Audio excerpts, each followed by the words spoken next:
the high desert.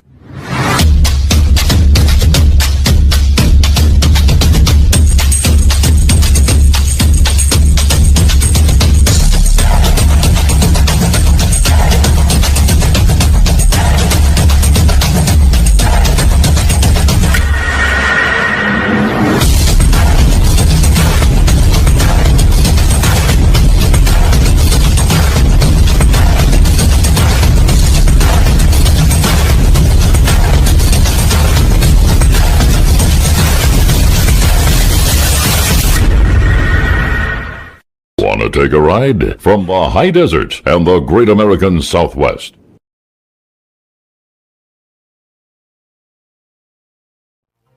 From the Coast to Coast AM archives, you're listening to the best of Art Bell. From the high desert and the great American Southwest, I bid you all good evening, or good morning, as the case may be, across all these time zones. Howdy. Hi, Art. How you doing? I'm doing. So, from New York City, staying up late, here is Dr. Malachi Martin. For a very long time, I've been on a search for some sort of proof of life after death. Here is somebody who calls himself Single 7. Single, are you there? Yes, I am. There's going to be the biggest UFO sighting of the century. You're listening to Art Bell on Premier Networks.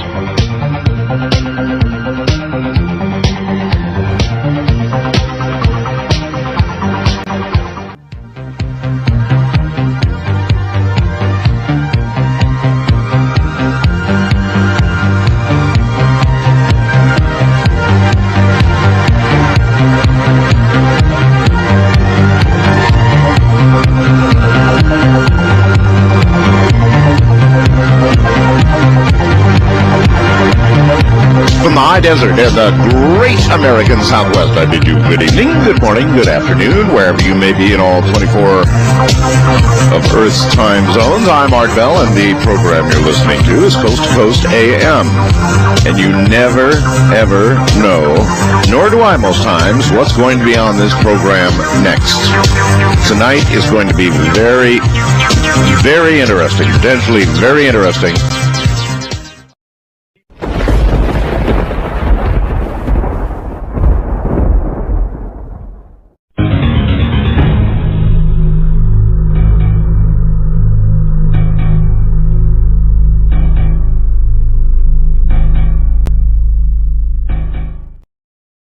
From the high desert and the great American Southwest, I bid you all good evening, good morning, good afternoon, wherever you may be in the world's time zones, prolific and covered each and every one by this program, Coast to Coast AM. I'm Art Bell, here to continue to escort you through the magical weekend. It is my honor and privilege to do so. Let us take a very fast look at the world news. Never all that pleasant. U.S. Iraqi forces enter Shiite center. U.S. and Iraqi troops poured into Baghdad's main Shiite militia stronghold Sunday. You might expect trouble. They found it. No resistance at first in the one-time Sadr City combat zones, but testing the Shiites' commitment to U.S.-prompted campaign to drive militants from the capital outside Baghdad, U.S. soldiers described a raid last week that uncovered a suspected Sunni torture site and the rescue of 2 Iraqi captives who apparently had been spared immediate execution because the militants' video camera broke and they had wanted to film the killing. More than 1,000 people gathered Sunday to commemorate the 1965 Bloody Sunday Voting Rights March and remarked on how the original protest paved the way for modern-day candidates to break political barriers. Not good news from Afghanistan. An explosives-rigged minivan crashed into a convoy of Marines that U.S. officials said also came under fire from militant gunmen Sunday. Turns out as many as 10 killed, 34 wounded, as a convoy made a frenzied escape. An injured Afghan said the Americans fired on civilian cars and pedestrians as they sped away. U.S. officials said that militant gunfire may have killed or injured civilians, but Afghanistan's Interior Ministry and wounded Afghans said most of the bullets were American. 2 teens arrested after police found a video of them showing children how to smoke marijuana. Good Lord. In Fort Worth, found the video February 22nd while investigating Demetrius McCoy, 17, and another in connection with some burglaries. The white supremacist gang Public Enemy No. 1, there's a name, began 2 decades ago as a group of teenage punk rock fans from upper-middle-class bedroom communities in Southern California. Now, the violent gang that deals in drugs, guns, and identity theft is gaining clout across the West, forging an alliance with the notorious Aryan Brotherhood. Great. Wanting neither coat nor shoes, a fugitive suspected of killing and dismembering his wife was found hiding under a fallen tree Sunday in a snowbound state park after a bitterly cold night on the run. Authorities said they tracked down Stephen Grant about 225 miles north of the suburban Detroit community where body parts believed to be those of his wife were discovered. He was in stable condition and was being treated for frostbite and hypothermia under police guard at a hospital.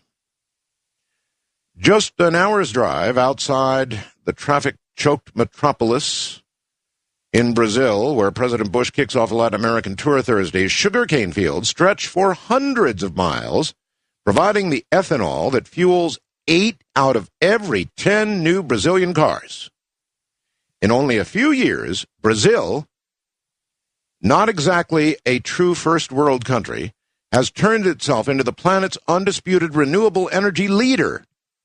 And the highlight of President Bush's visit is expected to be a new ethanol alliance that he's going to forge with Brazilian leader Da Silva. Now, if Brazil can do that, why in the world can't we? We can grow that stuff if we want to. In a moment, we'll look at some of the rest of the news, as Paul would say. Couple of items. The webcam photo tonight is me. Snapped that in the last hour of last night's program. So that's me sitting at the operating position here during the program. Listen, I want to remind everybody, next week I will not be here. I have no idea what will. Some semblance of something, you can be sure of that. I'm going to be in the Los Angeles area accepting an award, which is actually a great honor. It really is. It's a Lifetime Achievement Award being given by Radio and Records, our industry publication. And just about everybody I know in the world is going to be there, industry-wise. And I guess it's pretty exciting. So that's what I'll be doing next weekend. Stay tuned for what will be on. I got this email from Tupac, Arizona, across from Needles. And Cheryl says, look, we've had more wind this year than I've seen in the last 10 years combined. It just moans and whistles. Where we used to get wind for about 3 days, then nothing for a while. The winds here have been daily, I'd say. 7 days, 4 of them are wind advisory days. Just thought I'd add that to the global troublesome list, and boy, is she right. Same deal here. It has been so windy. So I came back from Southeast Asia where I was dodging typhoons, and here we get wind. Simultaneous warming on Earth and Mars suggests that our planet's recent climate changes have a natural, not a human-induced cause, according to one scientist's controversial theory. Earth is currently experiencing rapid warming, which the vast majority of climate scientists say is due to humans pumping huge amounts of greenhouse gases into the atmosphere, not this scientist. Because Mars, too, appears to be enjoying more mild and balmy temperatures. Now, that's all relative, of course, and still cold. In 2005, data from NASA's Mars Global Surveyor and Odyssey missions reveal that the carbon dioxide ice caps near the Mars South Pole have been diminishing now for 3 summers in a row. The head of the St. Petersburg Astronomical Observatory in Russia says the Mars data is evidence the current global warming on Earth is being caused by changes in the sun. Now, the Russian scientists' work has not been received well by other climate scientists who still think that, we're the major cause. Personally, I would like to reiterate, it doesn't matter to me To me, it matters that it is happening. And it may well be happening to, as Richard C. Hoagland has suggested, other planets, and now is being confirmed by others. Whether it's that, a natural cyclical change being produced by our sun and affecting all the planets, we're one of those, number 3, right? Or it's humans, or both. I don't think it matters. We need to begin to make changes for how we grow crops, or we're going to get hungry. From an unprecedented locust swarm in southern Mexico to fearsome hailstorms in Australia to one of the deadliest winters in the U.S. and European histories, world weather continues in a state of extreme violence. This from Whitley Strieber's Unknown Country. The most recent outbreak of tornadoes in the southeastern U.S. generated an unusual major severe weather outbreak from the U.S. Storm Prediction Center. The storms moved across the ground at an extraordinary speed of 50 miles an hour, leaving widespread destruction, at least 20 dead. The third major tornadic outbreak in the U.S. this winter. The previous 2 outbreaks, December 25th, February 2nd, both in Florida. The February 2nd event also killed 20. Normally, tornadoes become more intense as spring progresses, and changing climatic conditions do suggest that extreme storms will be possible anywhere in the U.S., from Colorado to Maine, this year. In Australia, which has been experiencing a prolonged and extremely dangerous drought, summer thunderstorms of extraordinary intensity struck in February, leaving as much as 3 feet, that's 3 feet of hail, on the ground in Canberra. The Australian Bureau of Meteorology could not offer records of a more intense hailstorm in the area in all history. And while February thunderstorms are common in the area, more have been recorded this year than during any previous February on record. This was referenced last night. A former Canadian defense minister is demanding governments worldwide disclose and use secret alien technologies obtained in alleged UFO crashes to stem climate change. Now, remember, this is not just anybody. It's a former Canadian defense minister. He said, quote, "I'd like to see what alien technology there might be that could eliminate the burning of fossil fuels within a generation. That could be a way to save our planet," said Paul Hellyer, 83.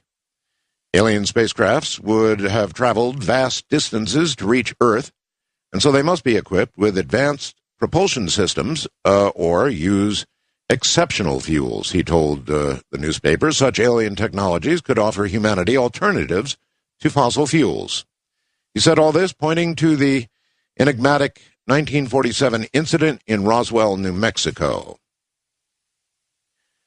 And, of course, in Iran, a country that has been in the news lately, they're having quite a wave of incredible sightings of radiant plasma-like UFOs. This type of UFO was photographed in Ecuador around 20 years ago. UFOs are often seen near nuclear installations, which is why they're sometimes assumed to be sightings of military craft. The famous Roswell UFO crash in 1947 occurred, of course, near a military base that contained nuclear warheads. In the Israel news, there are witnesses who describe the UFO being as big as a ball with a yellow ray and a bright reddish color in the center. They also said the object was flying at a very low altitude and emitted yellow rays. The Iranian news agency FNA also reported a UFO crash last week. FNA reports the crash was followed by an explosion and a thick spiral of smoke. Now, that was mentioned by Whitley yesterday. We don't get any more than that. It just shuts down. Now, if it had been American, something, well, then obviously they'd be jumping up and down. We'd see it on every newscast, as Whit pointed out last night. We certainly would. We're going to go to open lines, unscreened open lines, in a moment. So here are the relevant numbers. West of the Rockies, 800-618-8255. East of the Rockies, 1-800-825-5033. First-time callers, we love you. Area code 818-501-4721. Wild card line, folks, and we have many of those. Good possibility of getting in. Area code 818-501-4109. And if you're outside the country, get hold of your operator and tell her you want to call toll-free 800-893-0903. British physicist Stephen Hawking, who authored the best-selling book A Brief History of Time, will soon experience a brief history with weightlessness. Hawking, who of course uses a wheelchair and is almost completely paralyzed by Lou Gehrig's disease, plans to go on a weightless flight on April 26th. The flight, operated by Zero Gravity Corporation at Fort Lauderdale, Florida-based tourism and entertainment company, will take off and return to a landing strip at the Kennedy Space Center. As someone who has studied gravity, black holes, all my life, I'm very excited to experience firsthand weightlessness and a zero-gravity environment. I was recently contacted by a very good friend of mine who asked if I'd be interested in giving that a try. I think I am. This is a pretty interesting story. You know that I love stories about holes in the ground. A drill will be used to extract samples of the exposed mantle. Scientists are to sail to the mid-Atlantic and examine a massive open wound. That's what they're calling it, open wound on the Earth's surface. Dr. Chris McLeod from Cardiff University said the Earth's crust appeared to be completely missing. This is an area thousands of kilometers across. The hole in the crust is midway between the Cape Verde Islands and the Caribbean on the mid-Atlantic range. The team will survey the area up to 5 kilometers, 3 miles, under the surface from ocean research vessel RRS James Cook. The ship is on its inaugural voyage after being named in February. The doctor said the hole in the Earth's crust was not unique, but was recognized as one of the most significant. He said it was an open wound on the surface of the Earth, where the oceanic crust, usually 6 to 7 kilometers thick, was empty. Simply not there. The crust does not seem to be repairing itself. Usually the plates are pulled apart, and to fill the gap, the mantle underneath has to rise up. As it comes up, it begins to melt. That forms the magma. But that's the normal process. Here it's gone awry. For some reason, the crust simply doesn't seem to be repairing itself. The doctor said the research could lead to a new way of understanding the process of plate tectonics. The scientists will test theories he developed after visiting the area in 2001, including the possibility the missing crust was caused by a, in quotes, detachment fracture. Effectively, it's a huge rupture. One side is being pulled away from the other.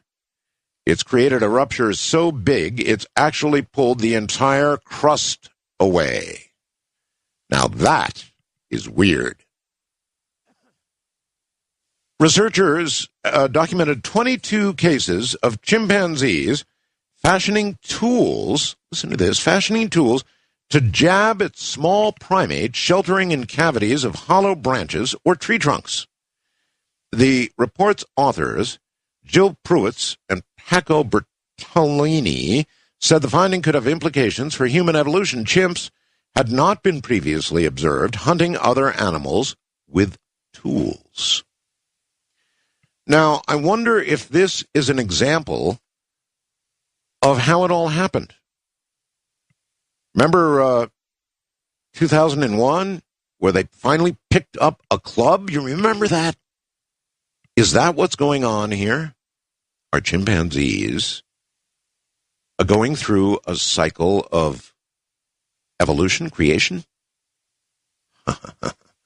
Really fascinating stuff. All right, let's do as promised and go to, let's see, west of the Rockies. You're on the air. Yes. Yes, hello. You're on the air, sir. Well, it's about time. I'm me. I'm your old, from K-Don, met you in the hall outside, put my hand out, you put your lunch down, you brought it down, you thought I was going to clean your cluck, and you finally realized I just wanted to shake your hands, and you took me inside, showed me around, and then I left. That was about 1990, somewhere along there. A long time ago. Yes. Well, welcome back. Well, you probably won't remember. You've gone through too many people, but I was one of the 3-Minute alumni, and... No. I do remember. I remember you. I remember you specifically, and you're right. I thought you were going to hit me. Let me tell you something else. You once said, talking to me is like opening a book at random. Now, it's impossible in 10, 15 years that you could remember this stupid old man, because I am so old, Mr. Bell. No, I do remember. You're wrong. I remember you. I remember putting down my lunch, and I think I was carrying a thermos, and I put that down, too. Yeah, you thought I was going to put my head, I was going to clip you on or something. Yeah, no, I remember. Well, bless your cotton-picking heart. You've been around a time or two since then. You know how old I am? I'm afraid to ask, but let's ask. How old? Should I tell him? My maniacal laugher. Well, I'm 1/3 into the next 365 days.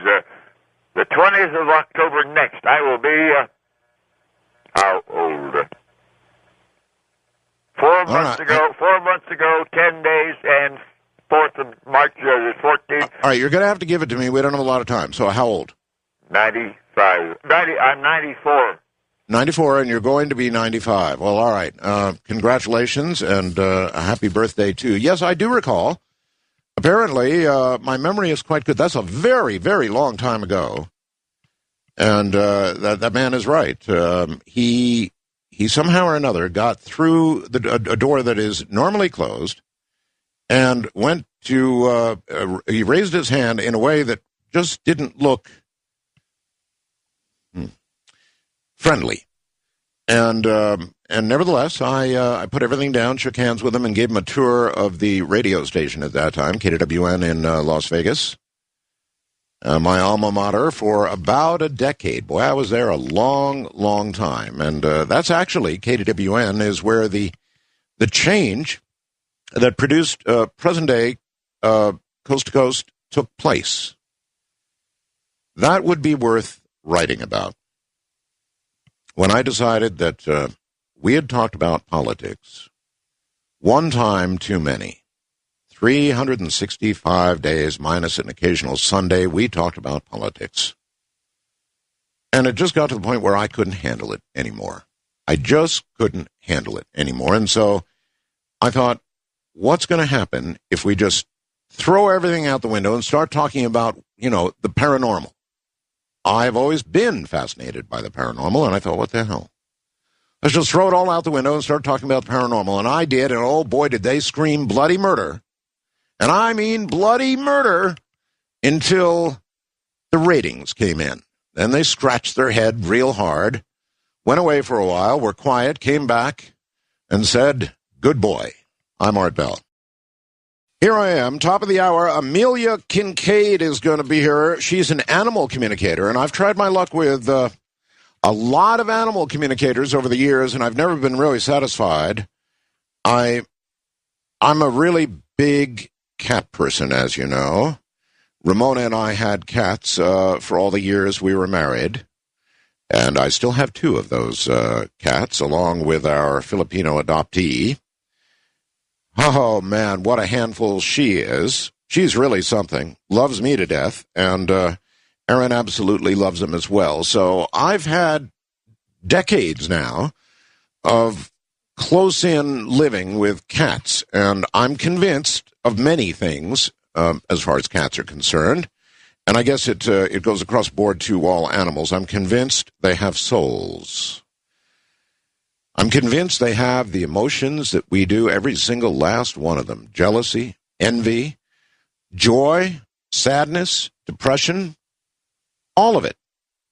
That's cats. And so I think it's going to be an interesting night. Amelia Kincaid is one of the top 100 psychics in America, and has been so named, and really claims that she can talk to animals. Now, I've got my own feelings about that. I think it is indeed possible to speak with animals, certainly to communicate with them. I do it on a kind of a regular basis, probably not to the degree that she does. So it's going to be a very interesting night. How many of the rest of you think that animals have souls, that animals are every bit as sentient as we are, as conscious as we are? We'll be right back. Well, all right, remember, when I answer the phone, turn your radio off right away, or you'll sound confused on the air. And I know you don't want that, because you're going to be X number of seconds behind real time. It's a sort of time travel, so that if something is said that's, not airable, we push a little button and you disappear. And speaking of that, the more interesting you are, the more time you're going to get on the air. So try and make it a good call. You're on the wildcard line. You're on the air. Good morning. It's good static. Hello? Hello. Yes, this is Harry calling from South Texas. Hey, Harry. Hey, I wanted to report a really large fireball or bolide that came down Thursday, March 2nd. My wife and I were sitting in the backyard, and it was about 10:30 at night. In fact, we were listening to your show about red elk. I had recorded it, and I'm sorry, it wasn't your show. It was another show about red elk. But anyway, we're sitting out there listening to it, and we both saw it come down. It was started out as a reddish color and came down for about 2 or 3 seconds. Strong yellow tail, and then it exploded into a very large green fireball, but it was perfectly round.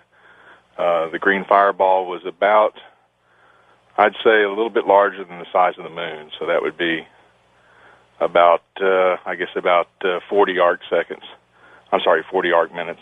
Very large. Harry, as I said yesterday, bright. Harry, you can't really call a UFO a flying saucer, unless you actually see a saucer hovering or on the ground. On the other hand, you can't call a meteorite unless you find a smoking rock somewhere on the ground. So that's true. That's true. Yeah, we're never sure I've exactly. I've seen something like that one time before. If I could I relate to you what I saw in 1978 and see if you had ever heard of this before? Try me. In 78, I was leaving my apartment, and I heard a whooshing sound in the air. I was walking under the oak trees. When I got to the clearing in the parking lot, I looked up, and directly above me was a large ring. At the time, I called it a ring of fire. But it really wasn't like fire because the outer edges were perfectly smooth, and it was like a neon blue, dark blue glowing. Now we use the term plasma a lot, so now I'd say that's the best description. But what was really odd, it was directly over me, and at first I wanted to go get somebody to witness it with me, but I was overwhelmed with this feeling, hey, I'm going to stay here and witness this. And that's right. And frankly, I got this feeling if I'm going to go someplace, I'm ready to go.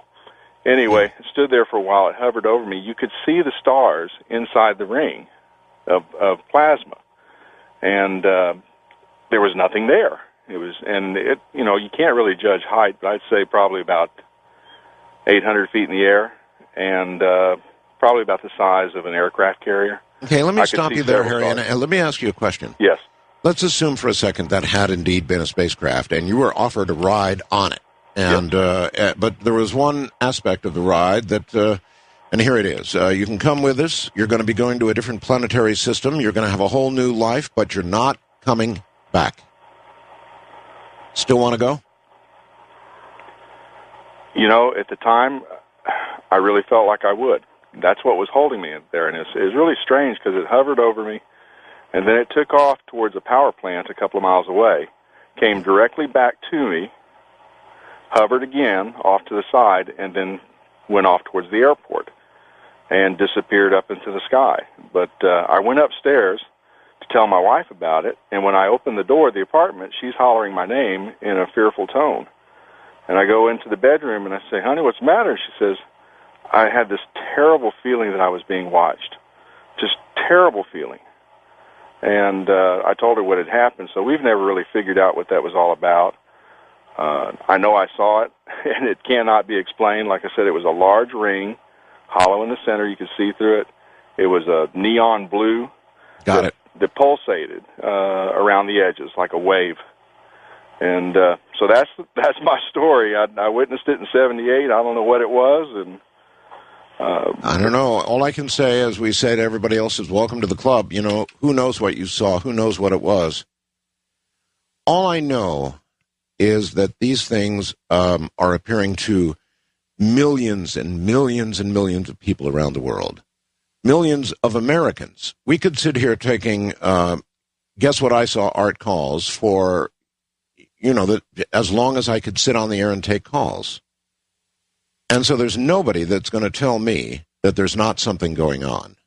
I don't know what it is. I don't know who knows about it, what their intent is, or any of the rest of it. I just know it really is going on. And that's what propels interest in this topic and keeps it going. It's really amazing. West of the Rockies, you are on the air. Hello. Art Bell. Yes, sir. This is Tom in Western Colorado, sir. You don't have any idea what an honor it is for me to be speaking to you tonight. Glad to have you on the air, Tom. What's up? I just for years I've wanted to relate a story to you. In 1994, I had a dream, I guess. When I woke up the next morning, we'll put it this way, that it felt like it had been a dream. At the time, I wasn't sure at the time whether I was dreaming or not. Okay, what was it? Well, around midnight, I woke up to my father standing outside my door. I was in high school, and he had asked me if I was ready, and I was getting dressed. I said, yeah. And we went outside, climbed into a vehicle, and began driving into a desert north of town. Along the way, it was about a 4-mile journey to get to the desert. And along the way, there were many vehicles all traveling in the same direction. We got out into the desert, parked the truck, and I was more concerned looking around to see if I'd recognize anybody, because this is a town that I grew up in. I've been here for a long time. Didn't recognize anybody. Everybody was kind of making their way over to a staircase that led up into the belly of a massive ship in the desert north of town here. There's many pretty deep bowls and canyons. It's all bentonite clay. Yeah, where are you actually? I'm in Grand Junction. Grand Junction, okay. Yeah. So everybody's walking into the ship. Did you follow? Walking up to a ladder. And as we progress up this stairway, there's a woman with red hair kind of tied up into a bun wearing a white lab coat, holding a clipboard that looked like a piece of glass to me. And as I got closer to it, she's working on this clipboard with a pen of some sort, and I glanced over the top of it. And from her side, it was a very intricate kind of like teleprompter technology screen. She looked at me, noticed what I was doing, flipped the pen that was in her hand around, touched my neck with it. And the next thing that I remember, I'm standing in a room. My father, who had been behind me, was now standing in front of me, handing me a shirt and a pair of pants. Did your father have any recollection of this at all? Did you tell him about it? None whatsoever. None whatsoever. None whatsoever. And I didn't mention anything to him for probably a year after the fact. Oh, he'd probably remember that. Maybe. If he had a similar dream. I think he'd remember that. Now, was that a dream? Or did something really happen to that man that just that he simply recalled as a dream? It's just really hard to say. And that's where we have trouble in this whole field of ufology, in separating what might have been a dream, just a very unusual dream, from something that could have been absolute reality. There's just no way to do it, but just about everybody on the face of the globe has got a story like that. Something similar, something that is just inexplicable. Now, where did a dream like that come from? normally you would dream of, things you can relate to, things that happen to you in your life or you want to happen in your life. I guess it could come under that category. Wildcard line, you're on the air. Good morning. How you doing, Mr. Bell? Pretty well. Where are you? We're in San Diego right now. Okay. I just got two quick questions for you, and I'll listen off the air. The first one, what, if anything, do you believe is on the dark side of the moon? And the second, if you could please give us, your longtime listeners, maybe some hints to the secrets yourself and Father Malachi talked about? All right. Strike out on both. I don't have a clue about the other side of the moon. Not a clue. Any more than you do. Sorry.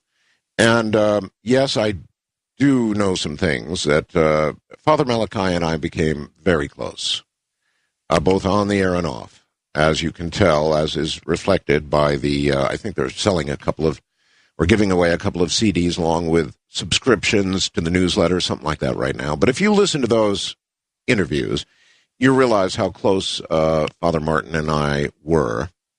And we had some off-air conversations. I've mentioned this before. And he solicited my vow of silence and told me some things that I simply cannot repeat. That's all there is to it. You take a vow of that sort, and you've got to, if you're any kind of person, you've got to maintain that vow, and I intend to do so. I'm sorry, I'd really love to be able to tell you, although I don't know that you'd really want to hear it, but I can't. So it's just that simple. I'm sorry. Wildcard line, you're on the air. Hi. Hi. My name is John from South Carolina. Yes, John. I have a recent sighting last week. I picked my daughter and two of her friends up from school about 4 o'clock in the afternoon. We're not too far from Shaw Air Force Base in South Carolina. And one of the girls was in the back seat. She kind of had her head leaning over against the window. And she said, there's holes in the clouds. I'm sorry, and, there's holes in what? There's a hole in the clouds. And I looked up, I leaned up and looked out of the windshield, and there were 3 perfectly round holes in the clouds. They looked like they'd be about, probably about 20 yards across. I mean, they were perfectly cylindrical cloud holes. I mean, this was real thick clouds, and they weren't jagged edge holes or anything. It looked like something just flew right up through them. And there were 3 of them. Maybe that's exactly what occurred, of course, in Chicago, above O'Hare. That essentially is what occurred. That craft, when it took off, punched a perfect hole through the clouds. So I'm not sure you could say, there are weird weather conditions that occur. And I'm not sure you can say that an unusual shape in a cloud is because a craft went through it. Had you seen something punch a hole through the clouds, we'd be at a different level of story. But nevertheless, interesting, but not conclusive. First-time caller line, you are on the air. Art, I've been waiting to call you for a long time. Finally got through. I've heard someone say before that they were on this planet or in this craft that was green and had like a green atmosphere and a green plasticized kind of thing. Years ago when Sputnik was up in the air, my father and I, we lived out by an airport. We used to go out at night and watch Sputnik go over. What was that, like 54? Somewhere in there, long 55, time ago. Yeah. We remember seeing these little darting... Back then, it was impossible for anything to go that fast. I was only about 6, 7, 8 years old. And these things would go close to it. Then they dart away real fast in a different direction. Okay, well, and even my dad said nothing we had could go that fast. That's right. Then. That's right. And it wasn't Sputnik. Sputnik would have taken a very, to the eye, slow and steady, straight course across the sky, cutting across the sky at whatever angle it was cutting across. So whatever you were seeing while looking for Sputnik obviously was not ours. We, to this very day, don't have things that can turn at right angles or any angles at all abruptly. if there were human occupants of such a craft at those speeds, you'd be jelly. West of the Rockies, you're on the air. Hi there, Art. How you doing? Very well, thank you. By the way, I love that little hint you gave us into the birth of Coast to Coast when that older gentleman called. Oh, yes. That was just charming. I've always wondered where Coast to Coast came from. Some night you're going to have to give us the whole story. Yeah, actually, I underdid the consternation that was there when I flipped it and stopped talking about politics and began talking about the paranormal. You cannot imagine the consternation. They thought I had lost my mind. They were wrong and you were right. I'd like to say about animals and humans and our nature. Yes. I don't believe we have souls. I believe we are souls. We have bodies. It's not semantics. It changes the way you think of us. My dogs here on my bed, they are souls. They have bodies, and their bodies will, I'm sad to say, wear out someday. But they're not. Their souls aren't going to wear out. They'll be with me forever, just as your cats are with you. Yes. And by the way, all my animals, give a shout-out to your animals. Hey, there's the animal communication for the night. All right. Thank you very, very much. Yes. I guess you could put it that way. We're souls encased in a very temporary body. I'm almost hesitant to... I've never really heard, for example, the voice of one of my cats. Not the voice. But I can look at them, and we both have an understanding. When I'm alone with one of my cats, I can look into its little eyes, and absolutely there's an understanding that passes between us. And this is with all three of my current cats. That would be Yeti, Abydos, and Adali, our little adoptee from the Philippines. So I expect that the next several hours that we spend with Amelia Kincaid are going to be very enlightening. I really feel very strongly about this, and it's something that I've thought deeply about for years and years and years. Our cats are all inside cats, and so our contact with them is constant. It's close, and I have come over the years to certain conclusions about animals, dogs, cats, and other animals as well. It's just that, the cats have been close to me. So when we get back, one of the most renowned animal communicators on the planet, one of the top 100 psychics in the U.S., Amelia Kincaid. I'm Art Bell. Here I am. Amelia Kincaid, what a pleasure it is to have her on the air, is the author of Straight from the Horse's Mouth, How to Talk to Animals and Get Answers, and The Language of Miracles. A celebrated psychic teaches you to talk to animals. She's an international speaker and was featured in the top 100 psychics in America. Her unique abilities have been the focus of countless magazine and newspaper articles worldwide, and she's appeared on several national television programs. Amelia's true passion is assisting animal rescue organizations in Africa who create safe havens for elephants, cheetah, and white lions. In 2002, she was honored to accept invitations to Buckingham Palace to work with the household cavalry of Queen Elizabeth II and to whisper with the hunting horses of Prince Charles. In a moment, we're going to talk to a lady who talks to animals. I'm Art Bell. Amelia Kincaid, welcome to Coast AM. Thank you so much, Art Bell. Honestly, it's a pleasure to have you here. I've just been dying to do this, and I don't know where to begin. Yes, I do. I'd kind of like to know, if you wouldn't mind, how the very beginning of this manifested. I had a funny feeling you were going to ask me that. Funny feeling. I just want to thank you on behalf of your cats for having me on the air tonight. I think they were the ones that really instrumented this. Oh, I couldn't agree more. Mm-hmm.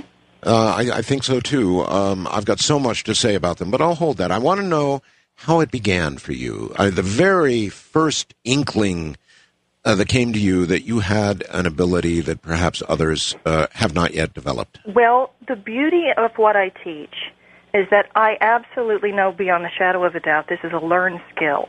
It's not a gift. It's a learned skill. It has to do with developing neuronets in the brain, as does any sort of talent where you might have had some God-given talent to begin with. But it's no different from learning to play the piano or learning to play the violin, learning to ski, learning to play football. I mean, all of those things have to do with neurophysiology and the way brain chemistry operates. But I'm going to back up now and tell you in the very beginning, the way this started for me was that I had a very cantankerous cat. I had a very noisy kitty that I had gotten from the pound in North Hollywood, and I snuck him into an apartment building where I wasn't supposed to have a cat. And every time I left the apartment, this cat would go off like a fire alarm. And this is the opening chapter of my first book. His name was Rodney, and he was an orange tabby cat, what I like to call the Honda Civic of cats. That is a very common model. It's the orange needle-nosed redhead, loudmouth needle-nosed redhead. Mm-hmm. And he got me kicked out of one apartment building and was about to get me kicked out of another apartment building. And there was a woman coming to town to work with my vet. And this lady had the very mysterious reputation of being able to talk to animals. And I took this cat to see this woman. And at that point, I was a complete and total skeptic. I'd never heard or seen a person who could telepath with a cat. How old were you at this point? I was about 23. Okay. And she so completely blew my mind. This was Beatrice Lydecker, by the way. I didn't call her by name in my book, and I will, in case she's listening. Beatrice Lydecker was one of Johnny Carson's favorite guests, and she actually made Ed McMahon cry when she spoke to his cats. And that was a couple of decades ago, so that was even more controversial than this is now. And she was one of the first people out there really in front of the firing squad saying, of course these animals can think and feel. Of course we can learn how to listen to them. And what Beatrice did in that moment, the first thing I put the cat down on this metal table, at a vet's office where a cat would normally, jump down and hide and be terrified. Rodney looks up at this woman with a look on his face that I'll never forget. Like, as if to say, what? What? What are you doing? What, yeah. And she's staring at the cat. This doesn't make great television. It's not like your eyes roll back in your head or your arms spin like windmills. It doesn't look like anything. Mm-hmm. You're quietly learning how to pick up the pictures inside their minds, feel their feelings, feel their emotion, do a body scan, feel what sort of sensations they have in their body. It's a very reflective, quiet, meditative process. So she said to me, I'm asking him his favorite food. And he says, chicken. And I thought, great, I'm getting hoodwinked here. What kind of an idiot doesn't know that a cat likes to eat chicken? Mm-hmm. And then she says, it needs to be white breast chunks in a light sauce. Okay, that sounds like him. And then she said, I'm asking him his favorite place to sit. And he tells me that he likes to sit on the back of a peach-colored armchair in your den that has a big bay window overlooking it. And across the street, through that bay window, what he can see is a wooden fence, and behind that wooden fence is a little white terrier. And he goes over there and makes that dog bark. All right, at this point, my jaw hit the linoleum. I mean, I could have fainted. I had a peach-colored couch in the den, and across the street was a little white terrier. And I didn't know that he went over there and made that dog bark. Yeah, that would get your attention, all right. Well, she went on to describe what my friends had said to him the day before. That one of them had said, oh, look at those 3 little stripes on his head. Isn't he handsome? Really? And described the neighbors, that the next-door neighbor had 2 little girls that were letting him in to be fed, and that's why he hadn't been hungry lately, which is something I now encounter all the time. That's pretty convincing. Yeah, because my greatest honor is to have doctors and vets come to my workshops. And there are so many variables to rule out when you have an animal that's not eating. Everything from a bad tooth to grieving the loss of a mate to stomach cancer to the next-door neighbor has a little girl that's letting him in to be fed. And whatever she's giving him is something better than what you're giving him. Yeah. So what was Rodney's problem? I mean, what caused Rodney to, I mean, that must have been the center. Once you became convinced that this lady was the real McCoy, then you'd want to know, okay, what's Rodney upset about that's getting me booted out of apartments? It was separation anxiety. She told me that he had come from a warehouse in a very grubby part of Los Angeles where he had to scream in order to be fed, and that the workmen would only throw food down to the cats if they could hear them. And her diagnosis was the last thing on earth I wanted to hear. She said, "You need to get another cat." Huh. And I went, "Oh, no. I already have one too many cats. That's the problem to begin with." She said, "Oh, no. If you get him a wife, it's going to solve all his problems." But this is another thing that is so true so often. If you get a female dog, if you have one dog that's misbehaving and you go out and you get him a female dog, the female dog will herd the bad dog around and say, "You know they don't want you to pee on that. You know the humans don't like you to bark like that and wake them up. You're not supposed to do that," but she'll nag him. But I went out and found a beautiful little black and white coquette named Betty. Rodney fell madly in love with this cat and never meowed again at the top of his lungs. All of his emotional problems were gone. Wow. All right, so at this point, you're a believer. I mean... At this point, yeah. She had sold me, but I didn't think I could do it. Right. So what did you do? Get hold of her and say, "Teach me"? Well, she was teaching a little tiny workshop that was kind of the seed of what I now teach. And I went into that workshop thinking I would be the last person in the world who could do it. And when we actually got into the meditation, I mean, it's a form of concentrated prayer. And I can explain that far, far better. And we actually have the luxury of time. We do. Oh, it's beautiful. But when we made the connection to the dog, because I want to answer your initial question, I started taking pages and pages of notes, and I started crying, and I couldn't stop. So she had asked us, "Has this dog ever had puppies?" Mm-hmm. Well, there's so many things that I want to tell you, and there's so many things to talk about. But basically what I did is I merged consciousness with the dog so that I'm in her body looking out her eyes. Now we have far more sophisticated ways to describe that. But in that moment, I found myself in the dog's history. One way to look at it could be memory banks, but I don't think that's really a sufficient explanation. What we're talking about is holographic information, that every living being on the planet is having a holographic experience of life on Earth. They're thinking in pictures, they're feeling feelings, and they have sensation in their bodies. So I went into the dog's experience, asked the question about the puppies. I found myself skimming 2 feet off the ground because I was in her body. Huh. And she was in front of a trailer home with an enormous pine tree in front. And I ran over and sniffed a pine cone.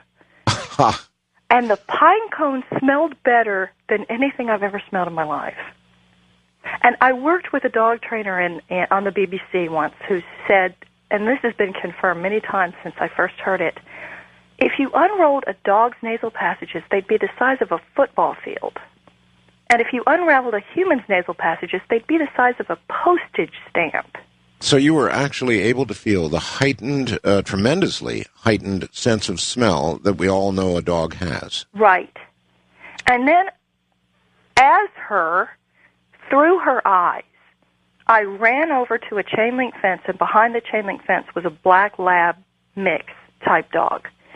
And I felt this incredible love for him. And then I felt a gush of sadness, and I heard the words, "Mother took me away in the divorce."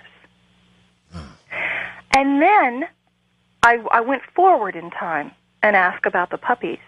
And in her body, I looked down and saw an incision on my abdomen and felt excruciating pain. You know, most vets send these animals home without painkillers. Yeah. And a hysterectomy hurts. So I felt her pain, and I heard the words, if I had ever wanted to have puppies, it would have been with him. But Mother had to move us in the divorce. And she said, now that I can't have babies, I take care of all the neighborhood cats. Well, now, the implication of that is, though, that that dog understood divorce. Absolutely. They certainly would understand a parting, but did they actually, would you actually say that they understood the concept of divorce? Oh, sure. How could they not? Well, I can understand they would certainly be aware of the parting, the fact that it occurred, but to understand the actual concept of divorce is another jump. All right, well, let's say that here is this animal who's witnessing the fights, the tears, the pain. Sure. That were going on in the relationship in the household before the divorce. Sure. They're feeling the feelings of the people. So they're already picking up all that energetically. They know exactly what the people are thinking and feeling.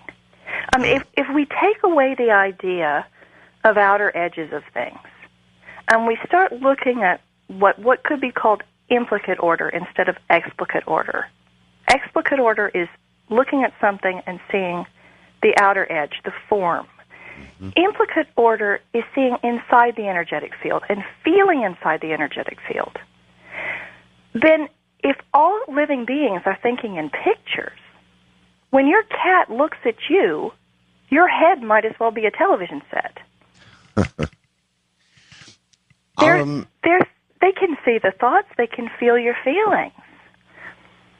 All right, then they have a better defined sense of psychic ability naturally than we do. Oh, absolutely. Absolutely. I mean, the human animal is the only one that's taken themselves out of the chain, out of the harmony of nature, so that we're not aware. I think that what I teach people to do is to reconnect with that awareness. Intrinsically, we all have it. I think that it's more likely that we shut it out. It's so painful that we shut it out. So you actually can put yourself inside, for example, a dog, and feel yourself rolling along a couple of feet off the ground, smelling a pine cone or whatever else a dog might smell. So you actually know how a dog feels and what it senses. And what we call Gestalt, the body scan, is being able to go into the body and slowly feeling your way through every organ, every muscle, so that you can discover what's going on physically inside this animal. There's no other way to find out whether it's a psychological problem or a health problem. Well, right. How's your batting average? Oh, that's a very funny and tricky question. 1,000, I'd have to say. In other words, I take it you do consults for people. You get together with the people and their animals, right? I teach now. You teach. So this year, I'm teaching in 12 countries, and I lecture in about 32 cities in about 12 countries every year. So what I do is I bring together huge groups of people into a seminar, and I teach them how to do it. Mm-hmm. Well, all right, let's circle back a little bit. You said that it's something everybody can learn. Now, I talk to psychics and remote viewers and people of all kinds of disciplines, and inevitably they all say kind of the same thing. But then they all also admit that there are people who are natural in these areas, and there are some others that are kind of thick as a brick. And while everybody might be able to learn it to some degree, there are naturals, Amelia. You're obviously one of those, and so you kind of say, well, everybody can do it. I'm not sure everybody can do it equally well. Okay, I will definitely agree with you. Okay. Not everyone can do it equally well, but that's exactly the same as if we went and picked up a book of piano music, and this is a book of Mozart sonatas. If you can't read music, and you open that book, it's a bunch of little black dots. But if you can read music and you open the first page, you hear dun da da da da dum dum dum, because it makes sense to you. Sure. And the more you practice, and the more disciplined you are, and the more determined you are, it has everything to do with practice and patience with yourself. But you can get to the point where you can actually enter that animal, see what it sees, hear what it hears, and know what it thinks. Absolutely. Wow. All my life, I've wanted to know. I've spent my time with cats, so I guess I'll put my questions toward cats. I've really wanted to know what they think, what they think of us, what they think of humans, what they think of their surroundings, what they think of. My cats happen to be inside cats. I don't let them out, Amelia, because we have coyotes here and other things, cars that could do damage to them, and so I don't let them out of the house. They seem quite satisfied remaining in the house. They do love to look out the window at birds and whatever else they can see and chatter their little teeth about, but they seem eminently satisfied with their life. But, gosh, Amelia, I've wanted to know what they think about.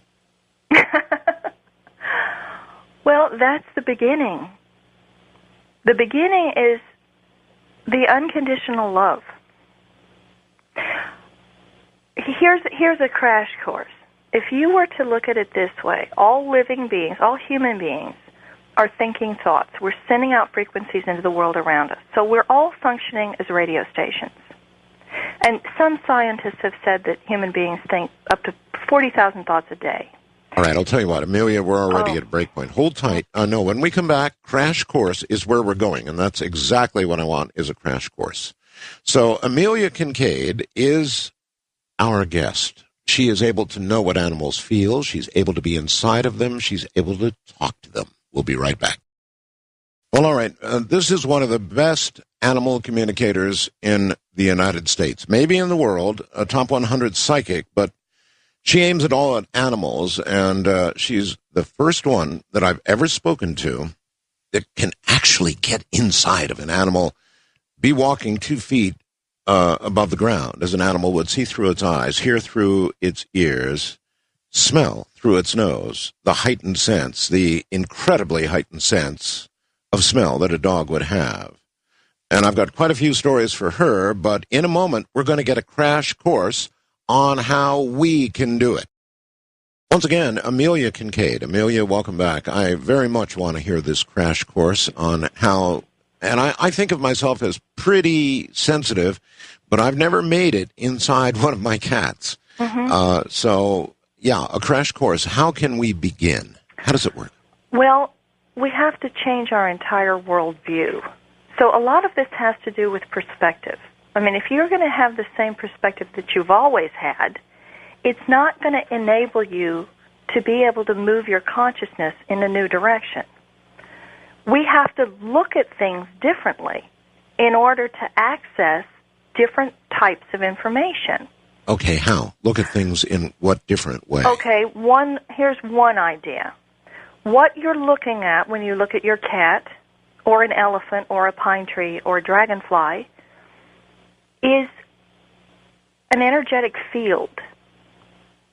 And the latest discoveries in quantum mechanics, this is what's so fascinating. My latest book was mentored by Captain Edgar Mitchell, who you've probably spoken to, the Apollo astronaut. I certainly have, yes. Yeah. Yeah, Ed might very well be the most brilliant mind of the 20th century. And when I approached Ed, I said to him, I can telepath with animals. Why is that? And I deliberately singled out a man that I thought might well be the most brilliant man on Earth. Ed designed the space station, for those of you who don't know, and walked on the moon, and was a professor at NASA, and is the ringleader of the Institute of Noetic Science. So he collects the most brilliant quantum physicists and scientists in the world, and they talk about things like this, like supernatural ability. Now, Ed is the first to say there's no supernatural. If it's happening on Earth, it's natural. There's no such thing as metaphysics. If one human being can do it, it's physics. So these things must fall within the laws of physics. Now, within that idea, when I said to Ed, why can I do this? He said, oh, well, it's because of a latest discovery in quantum physics called quantum holography. And it has to do with how you navigate through the zero-point energy field. The zero-point energy field is our new name for God. In this idea, we're all within one enormous organism. Everything, if you were to say it's not space between you and your cat, you're not a separate particle. The cat's not a separate particle. We're in one ocean of indivisible energy.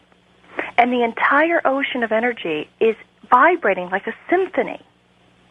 Then you could swim out into the energy and enter the energetic field of the animal, because we're going to take away the edges. Now, in implicate order, that cat is a galaxy of light. That's atoms and electrons. It would look like you're looking out into the galaxy. That's a different perspective. So we're looking at this as if it's an energetic field that we can access. The idea that we're all trapped inside these little carbon bodies is yesterday's news. I mean, what we're discovering now with non-locality is that we can reach out into the world around us with our minds, and that we are basically all cells in the body of God. So I think I agree with you, and I'm pretty much aware of all of that. I've been doing a lot of research into consciousness myself, so I'm with you all the way there. I'm interested in the actual practical steps, whether it's a mental discipline that you begin with, how you start this out. It's a mental and an emotional discipline. So let's say that you're operating like a radio station, and you're sending out those 40,000 impulses into the world around you, and you're singing a particular song, and that's the vibratory rate that you send out into the world around you. So you're creating this wave of energy. That wave of energy has a rhythm. Your thinking process has a rhythm. Now, most people have a very volatile, maybe even negative thinking process, or at least it's extremely busy. For all the people out there that are thinking, oh, I've got to go pick up the kids after school, and then I've got to drop this up, I've got to get the tire fixed, and blah, blah, blah, I've got to make my taxes, blah, blah, blah. It's loud. Now, a cat is going to be on a different frequency. And every animal, it's not that all cats are on the same frequency and all elephants are on the same frequency. Every single being is individual. But it's as if they were different channels on a radio station. So what I teach people to do, in order for you to tune into a different channel so that you could hear, what is my horse needing right now? What is he trying to tell me? Right. You would have to turn your program off. Now, this is where we get into the meditative process. And this is a very Buddhist idea, although it kind of transcends all religions.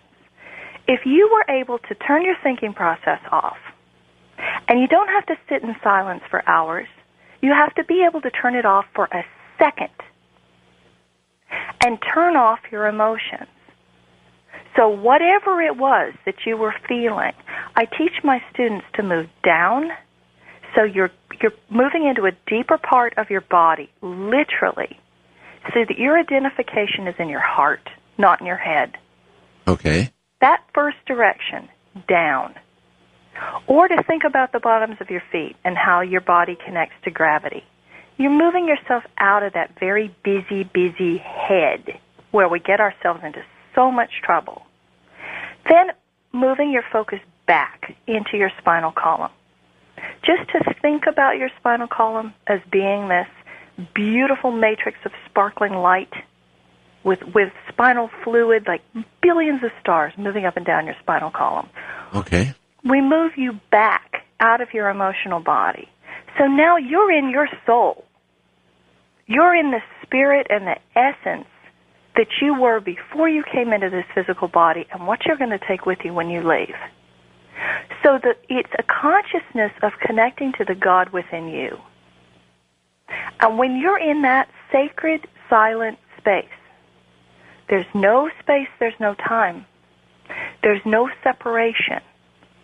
So you're moving into the most silent, beautiful, harmonious, peaceful, grateful energy that you could ever imagine. Okay. And from there, you send out love to the cat. And you literally form a bridge of energy between your heart and the cat's heart. You already have that with both of your cats. 3. I have 3 cats. Oh, 3 cats. I'm sorry. Yeah. I've got kind of a story for you, Amelia. My wife, Ramona, died. And actually, you know, my cats at that time were about the only thing that kept me alive, if you want to know the truth. And so I spent a lot of time with them, curled up with them, and they kept me alive. I mean, I came as close to communicating. Some interesting things happened. They did keep me alive, Amelia. And they saved your life, didn't they? Yeah, they did save my life. Absolutely. No question about it. They saved my life. And I couldn't leave them alone. Had it not been for the cats, I would have been alone, and I wouldn't be here now. I can guarantee you. So we stayed very close, curled up, cried a lot. Just, you know, all the big questions of the universe came to me, and I can't even describe it, actually. And then months later, I ended up going to the Philippines, where I met a woman. And before I left, I had these long heart-to-heart talks with my cats, and I promised them they were coming. They were going to come with me, period. They were not going to be abandoned. Boy, I just really laid it on them, and it worked. It worked in the sense that they came without difficulty. They didn't go berserk. It's as if they understood what was happening. And then when I returned to America, I went through the exact same thing. And boy, did they understand what was going on. They understood the packing. They understood what was about to happen. They understood when the cat carriers, we used transporting my cats was more expensive than transporting myself. Mm-hmm. By a large margin. We used this wonderful door-to-door service. And they understood what was happening. Oh, of course they did. I had these long talks with them, and for example, Yeti, who's a very bright cat, he would just sit there and stare into my eyes as I told him what was going to happen and promised him that there's no way on God's green earth he was going to be abandoned, and he'd be with me the whole time. I promise. Boy, you could look into his eye, you could look into his soul, and you could understand that he understood, as did Abydos. And then on the return trip, we adopted a little cat in Manila, a little street cat in Manila. Boy, what a joy she is, and brought her back. And she is so close to... Anyway, you know, I'm just rattling on here, but I had these long discussions with my cats, and I know they understood. They grieved with me. They understood when I took them away. Do you they know understood what when I brought them back. Arrogant idea it is that human monkeys have come up with, that we're so much more intelligent than all the other living beings on this planet? I mean, that's the other enormous paradigm shift that we have to make. Well, we can talk. Is that we have to eliminate the idea that we're somehow more intelligent? I don't think so. Well, we can talk. We have the ability to vocalize as you and I are right now. Other yes, than and that, birds have the ability to talk, especially mockingbirds. mm-hmm. If we were going to single out an animal that can communicate better within its species, ants. Ants can communicate better and have the most harmonious society of almost any other species on this planet. What about termites? I mean, how do they communicate with each other when they're creating some piece of architecture that is beyond our wildest dreams? They have to say, hey, Bob, would you go pick up that block and bring it over here? Because I'm building a pyramid. I mean, of course they can communicate. Lions hunt in telepathic formation. All animals can speak to each other. The only one that's gotten bumped out of the chain is us, because we're so obsessed with ourselves that we're just not open to communing. Well, I believe that. Our minds are so busy with the needs of the world. Nonsense. Human nonsense. And one of the things that I teach, and it's so counter to the bestsellers in America, you don't need to have the bazillion dollars. You don't need to have the soulmate. You can look into the eyes of your cat or your dog or your horse and understand it doesn't get any better than this. There's somebody right there that needs your love and your compassion and your understanding. And I am so utterly filled with joy. I mean, every time I look at my cat, I think my heart's going to explode. And is it not proof that God exists? That something created these animals. Something created this harmony and order and beauty, this symmetry, the poetry of a cat. I think they're Mother Nature's masterpiece. I'm sorry for all the dog listeners out there, but I finally had to come clean with that and get asked that all over the world. Well, I agree with you.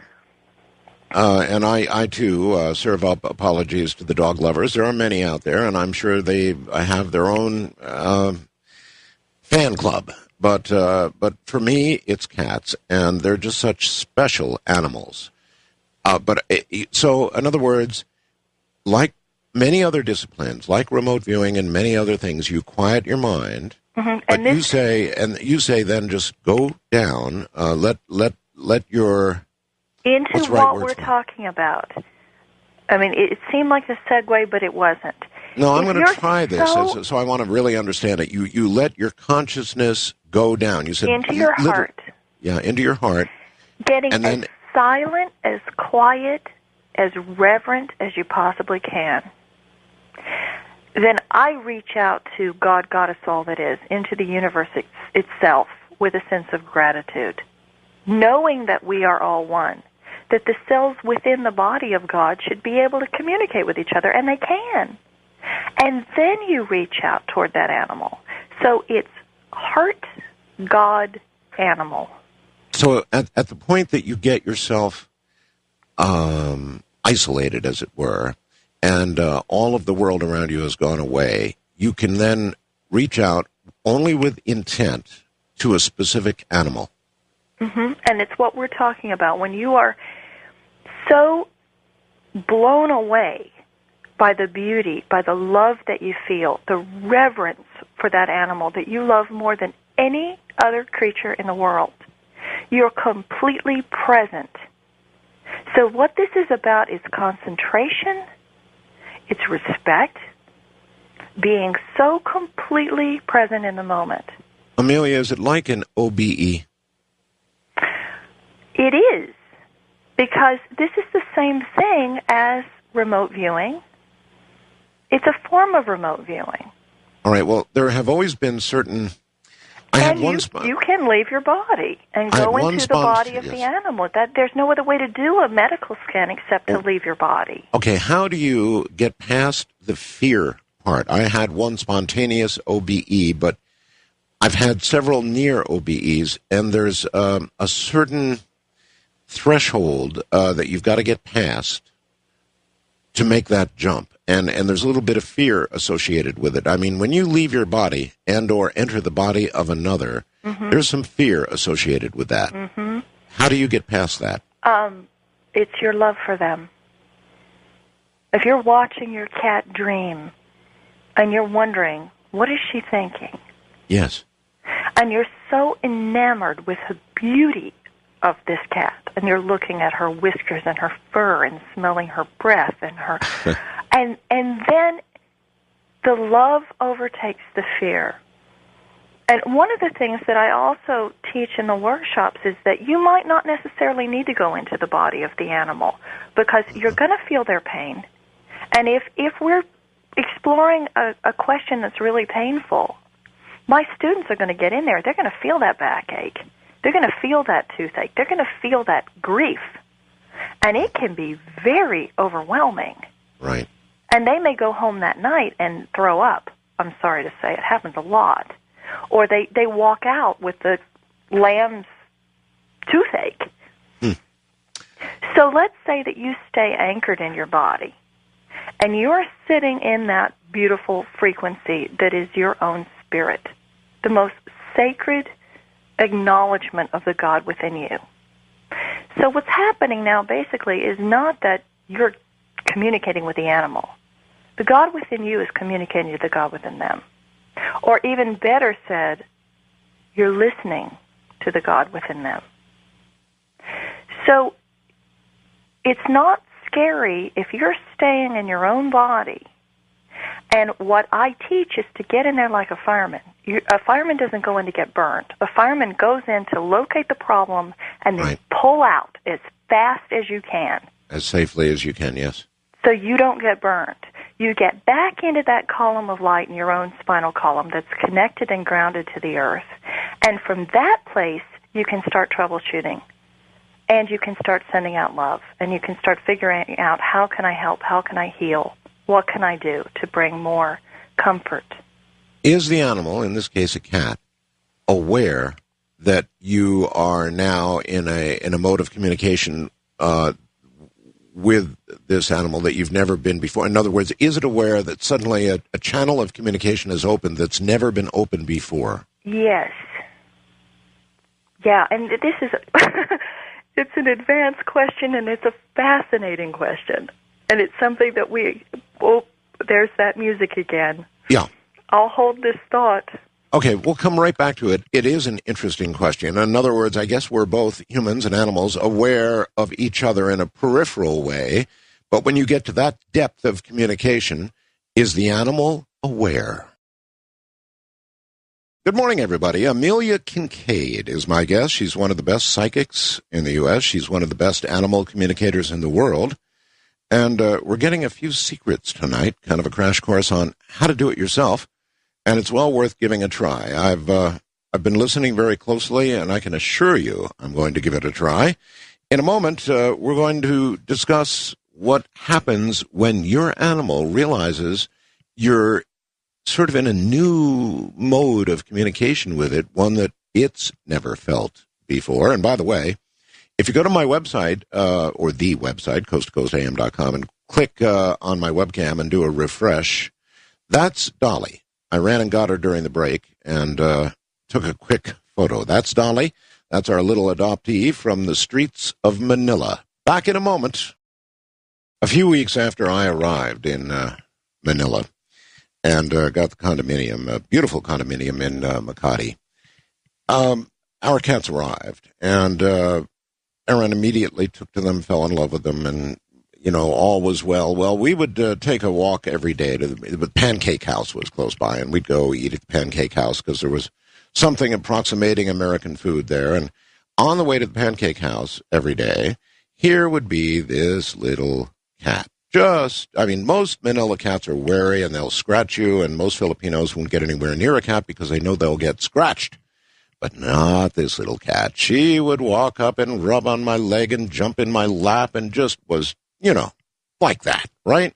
So one day it happened, and I finally said, actually, Erin said it, let's take her to the condo. And so I picked her up, carried her to the condominium, walked past the guards who were laughing like crazy, because they knew I'd been suckered, took her up, gave her a bath, gave her a meal, and she wouldn't let any of my other cats anywhere near me. She would chase the other cats away and then run back to the base of my feet and take possession of me. And she just wouldn't let any cat near me, and I was afraid she was going to hurt the other cat. So anyway, long story short, we took her back to the street, left her there, and every day we'd see her. It took about 3 more days. Again, this time we said, that's it. Okay, she's ours. Took her home. The guards laughed again, and we ended up immigrating her to the United States, and there is the picture of her right there. So, Amelia, welcome back. The question was, when you achieve this state and you actually actually get into an animal or get into a state of communication with an animal that's so close that you're both aware of it, is the animal, in this case a cat, aware that you are there? Yes, very much so. The simplest explanation I can give you is that they're going to pick up the pictures in your mind. So if you're asking them a question, you're sending a particular frequency. Now, let's say that we have an animal on the stage, and I'm going to ask the group, let's ask this cat, what are you afraid of? They send the frequency of fear. They go into the body, the energetic body of the animal, maybe the memory banks of the animal, and I say, write down the first thing that comes to your mind. Is this cat in love? You're going to send them the frequency of love, of the joy of seeing another cat that just makes your heart sing. Write down the first thing that comes to your mind. Okay. So this is how we teach the class. You send them fear. Fear is a frequency. It's a wave of energy. You go into that library of records, which is their body. You locate that particular experience, which is almost like walking into a Blockbuster video store and saying, I'm going to look for this particular movie. Now, what traumatized this dog? I'm going to pull that record down and read it. So that's how we can find particular pieces of information. It's by sending different frequencies. We send loneliness, we send sadness, we send are you grieving, we send what makes you happy, what's your favorite activity. We can ask anything about their food, their medicine. Does the medicine have some sort of other reaction? Does it give you a headache? Does it upset your stomach? Okay, so the idea there is that it's almost like being a dolphin. Another way to look at this is that we're developing our sixth sense. We're sending a laser beam, like a flashlight, into the animal's experience to ask a question. It's going to light up the holographic experience that matches the frequency of the feeling. Okay. So we can ask anything about their emotions or their history or their relationships. Can I ask you this? I understand that many times you're looking for, I don't know, something that might be physically bothering an animal or something that emotionally is bothering an animal. But I've always sort of wanted to know, take a generally healthy cat, for example. What are its, we all know what our daily thoughts are like. They're busied and full of taxes and all the rest of the things that this time of year brings. But what about a cat? What is a cat's kind of daily thinking? I'm going to make you ask yours, Art. When you get home today, I'm going to make you ask yours. I'm going to give it a try, but right now, I'm asking you. All right, cats are a very different breed because they're asleep 90% of the time. That's true. All right, so this isn't like a squirrel or any sort of an animal or an elephant or an animal that's awake and busy and very present in the world. The cat is already walking between worlds. They're our most mystical creatures on this planet. Well, they're nocturnal, and so am I. So I'm generally awake when they're very awake and playing in the middle of the night. I keep the same hours my cats do, put it plainly. And so I've always been kind of curious what a cat, a generally healthy cat, thinks about. They're all individual, and they all think about things.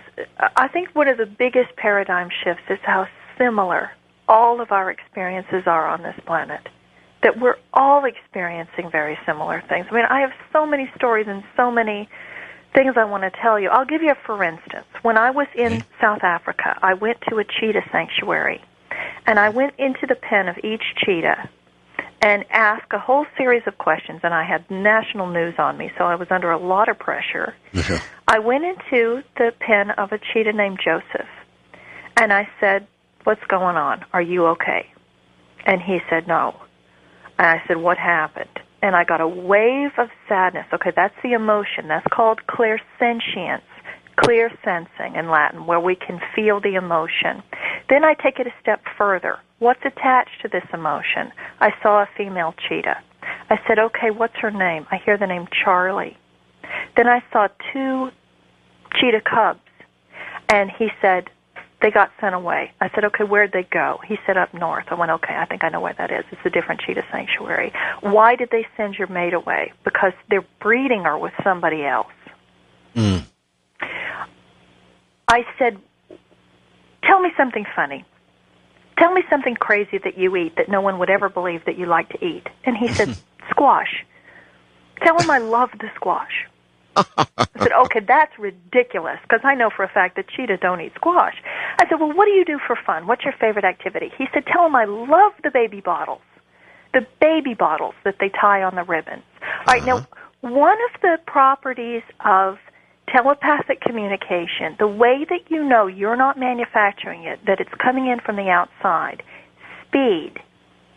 Now, when the telephone rings and you know who's on the other line before you pick it up, and you go, "Oh, that's my mother," it breaks your normal thinking process. Because the thinking process that you're manufacturing has a rhythm. Now, when it's non-local information, it's simultaneous. All of a sudden, bang, your mother comes into your mind, or you smell her perfume, or you hear her voice, or you hear her calling your name, or you in your own mind say, "Oh, that's my mother." Same thing, something's wrong with someone that you love. When you sense there's a traffic jam, you shouldn't go this way, you should go that way. It happens incredibly fast. The second property is that you couldn't have made that up. I wouldn't have told the African National News that the cheetah said that he likes to eat squash and play with human baby bottles, because I don't want to make a fool out of myself on national television. Sure. So the quality of left field, that it's so strange. You ask the dog his favorite food, and he says, "Cream cheese on a bagel." And the person says, "Oh, I gave that to her last night."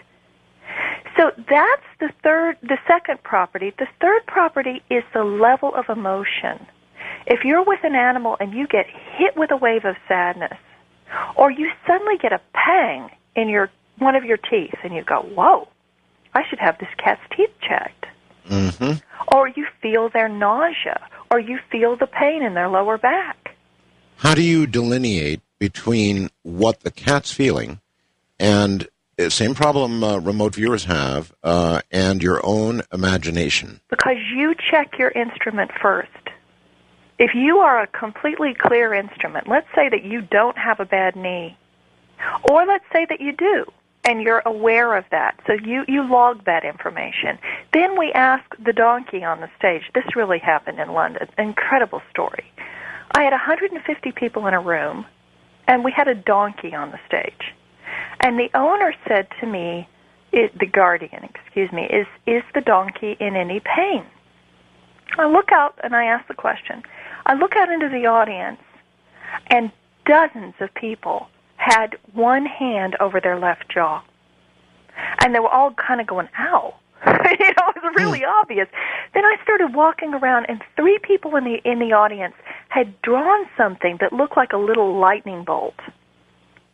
Now, this is getting to the dun-dun-dun-dun-dun stage. Yeah, where they're making mud mountains in their living room. You know that scene from Closing Encounters? Yes, of course.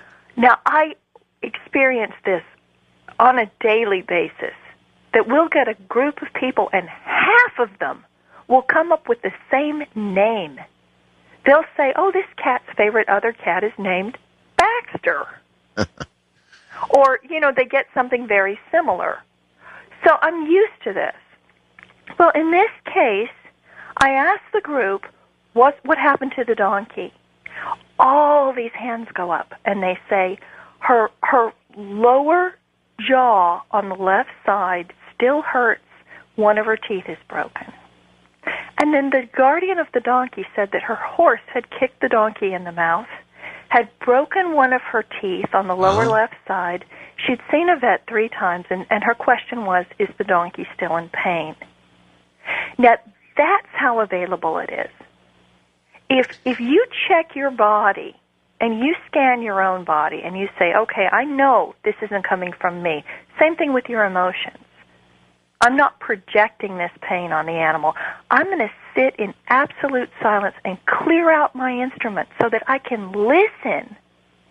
And then you tune into the frequency of that particular being, vibrate on their frequency. So you're basically flatlining. You're not thinking or feeling. You're only listening. Then all sorts of information is going to come in. With these cheetah, first of all, the person who was keeping the cheetah told me that they would throw squash into Joseph's pen so that he could play with them. He'd bat them around. And they tied human baby bottles on a carousel. And that's how they would exercise the cheetah. And he had a mate named Charlie, and they had 2 cubs, and she got sent up to DeVilt. So they had taken his mate away, and he was absolutely miserable about it. Sure. So if you're asking me, I'm going to take this a step further, what do cats think about on a daily basis? I went into the next pen, and I was working with a cat named Kaya. I said, tell me a big secret.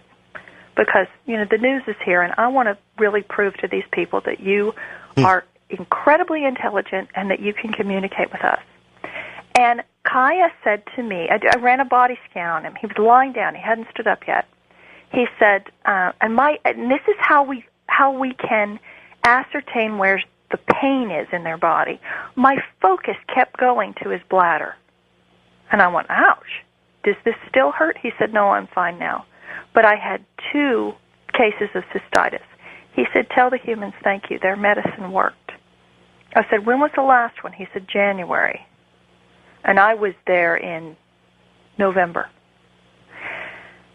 I said, what else is going on with your body? He said, my legs are uneven. So when I stand up, my hips hurt because I've got hip dysplasia. I said, did you have an accident? He said, no, it was a birth defect. I said, okay, tell me something really marvelous. Tell me a secret. He said, well, they're writing a book about me. And I said, about all the cheetah in the sanctuary? And he said, no, just me. He was very happy about this, very full of himself. Well, when I got the keeper to come over, he stood up, had extremely uneven hips, which I couldn't see when he was lying down. They confirmed he had 2 bladder infections, and the last one had been the prior January, and that they were keeping a journal called the Kaya Journals, which was an online book. And I had asked him, what's the book about? And he said, it's to educate human children about the plight of the cheetah. Wow. Cheetah are going to be extinct in 2015. And the cheetah know this. They know they're going to be extinct. Of course. I mean, how could they not? What an overwhelming sadness that knowledge would carry with it. My God. Well, another one, I went into her pen, and I said, who's your favorite person? And she said, Bob. And I said, what does Bob look like? And she said, well, he's tall, brunette. I said, okay, who else do you love? And she said, oh, I love the black and white dog. I said, you've got to be kidding me. I didn't know Cheetah played with dogs. And she said, oh, no, my best friend's a dog. And tell Bob I just love him. Well, one of the things that happens a lot is that the people will argue with you. All the keepers said, we don't know who you're talking about. There's no one here named Bob. But the black and white dog was a sheepdog that she had grown up with and was actually on the property. And they would put the dog in her pen, and the cheetah would play with the dog. Mm-hmm. And I was on the way out of the sanctuary, and a guy walked in and was introduced to me, and it was Bob. And he was a new volunteer, and he only took care of Jaja, this one particular cheetah. Now, I'm talking about the cats at Cheetah Outreach in Cape Town. So you asked me, what does a cat think about? Well, they think about the same things humans think about. Well... they don't build rocket ships and fly to the moon. And they don't file tax returns. They don't file tax returns, but they think about their relationships. The one cheetah was telling me how much he missed his mate, how much he missed his children and was worried about them. They were getting relocated. They were getting sent to another sanctuary. He knew that. They're aware of their health problems. They're thinking about that. They're aware of the games and the toys and the things that they play with. Uh-huh. And the most profound connection there was with Kaya, who knew about the book. Yeah, that's incredible. All right, here's one for you, Amelia. Cats, as you well know, from time to time, play with things that aren't there. You know, they will pounce on absolutely nothing, roll around on the floor and play with something that's not there. And I've wondered all my life. What are they seeing? Yeah. Well, here's another, for instance, for you. I think I put this story in the first book. So this was in Horse's Mouth. That I was working with a cat, and the cat would go to the bottom of a staircase. She was a very, very old cat. And she'd look up the stairs and scream. And she was doing this every night. Mm-hmm. And the women that owned the cat were so concerned, saying, what is she yelling at? Because she'd scream at the top of her lungs. And I asked her, what do you see? And she showed me the spirit of a golden retriever. And when I told the women, they burst into tears because their golden retriever had passed away the year before. And they had said to her, you know, in prayer, when it's time for the cat to go, will you please come get her?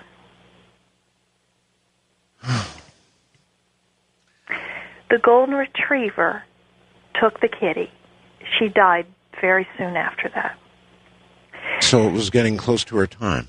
Right. Our spectrum of what our eyes can see is so minute. And the spectrum of what our brains process is very small. Cats can see things that we can't see. It doesn't mean they're not there. It just means that we can't see them. Well, that was exactly my question. If you've ever been inside a cat and looked out through a cat's eyes at one of those moments, I'd just love to know what it is whatever it is that it sees. We'll be right back. Good morning, everybody. Amelia Kincaid is my guest, a top psychic in the U.S., a top animal communicator worldwide, and obviously she's done a lot of world travel. And I'm going to go right back to this question about the unseen things that cats apparently see that we don't. And I'm going to sort of rephrase the question, so we'll be right back. Well, okay, Amelia, you told me a very specific story about a cat that would cry at the base of the stairs and the German Shepherd. The Golden Retriever. Right. Anyway, what I was sort of after here, Amelia, was so many times a cat in a joyful moment, and I know you're looking for problems and, you know, trying to diagnose things a lot of times when you communicate, but a lot of times a cat in just a pure moment of absolute unbridled joy will be seen to be playing with something on the floor that obviously we can't see, but it's something the cat either sees or senses or something. I have no idea, but it's a moment of joy. It's a happy invisible something. Yeah, it is. It is. I did one talk show here in America, and the cat gave me the name. I said, "Who do you love?" And she said, "Oh, I love it when Hope's in the house. Hope's my favorite person." And the woman burst into tears. Her mother's name was Hope, and she had just died. So her mom was in the house. Now, I hear this every day. This is a daily occurrence, and it's a daily occurrence with all my students. I have a woman in England, and the language of miracles, I profiled my 20 best students because my entire purpose was to prove it's not just that I can do this. Everyone can learn, depending on how much discipline and how much determination they have. Okay. 20 students getting names, dates, details, medical information, histories, incredible things. One of the most incredible students I have is a vet, and she can actually see inside the animal's body before she cuts them open. She's a surgeon. Her name's Dr. Julia Bertram. She's spectacularly brilliant. And when I first met Julia, I was teaching a workshop in Germany. She also speaks German, so she came to see me there. And I am getting around to answering your question.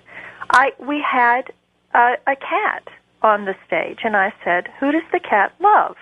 She got 3 things in minute detail: a brown and white guinea pig, a black and white cat, and a little goldfish. Well, the guinea pig had just passed away, but the spirit of the guinea pig was still in the house. So you're telling me they're seeing and playing with and interacting with spirits? Absolutely. Just because we can't see them, I see that one of the other paradigms is that the other side isn't out there somewhere. We're cohabitating the same space with other dimensions. So if your ex-wife, who is now in heaven, is in your living room, your cat is going to see her. And if she bends down and pets the cat's heads, they would tell me that. Or if you have all sorts of different spirit beings in the house that the cats are playing with, they can tell me what they are, whether they're mice or elves or whatever. Okay, that absolutely answers that, and it's kind of what I guess I suspected. Can you talk to any sort of animal? And I guess right on down to insects. You mentioned insects, so you can literally communicate with any animal? Any living being is thinking, feeling, having sensations, and can be accessed through a quantum process. So even if, our scientists have some pretty absurd ideas, really condescending and ridiculous ideas, like lobsters have no feelings because they don't have a central nervous system, or that any sort of insect that doesn't have a nervous system that mirrors ours, therefore can't think and feel.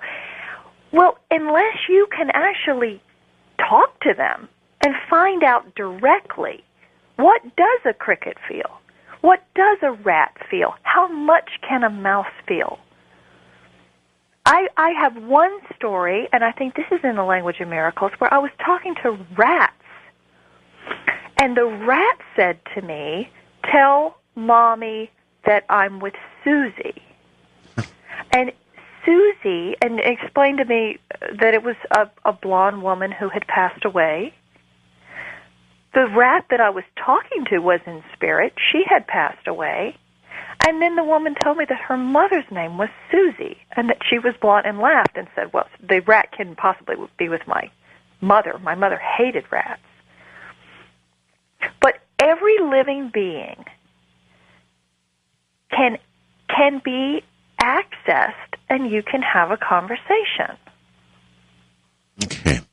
All right. Once you've realized all of this about living beings, all living beings, then it invokes a lot of questions about, for example, eating animals, performing experiments on animals for the benefit of human beings. All of that jumps out at you as you realize that they're as sacred as the next living thing. Now, how do you feel about that?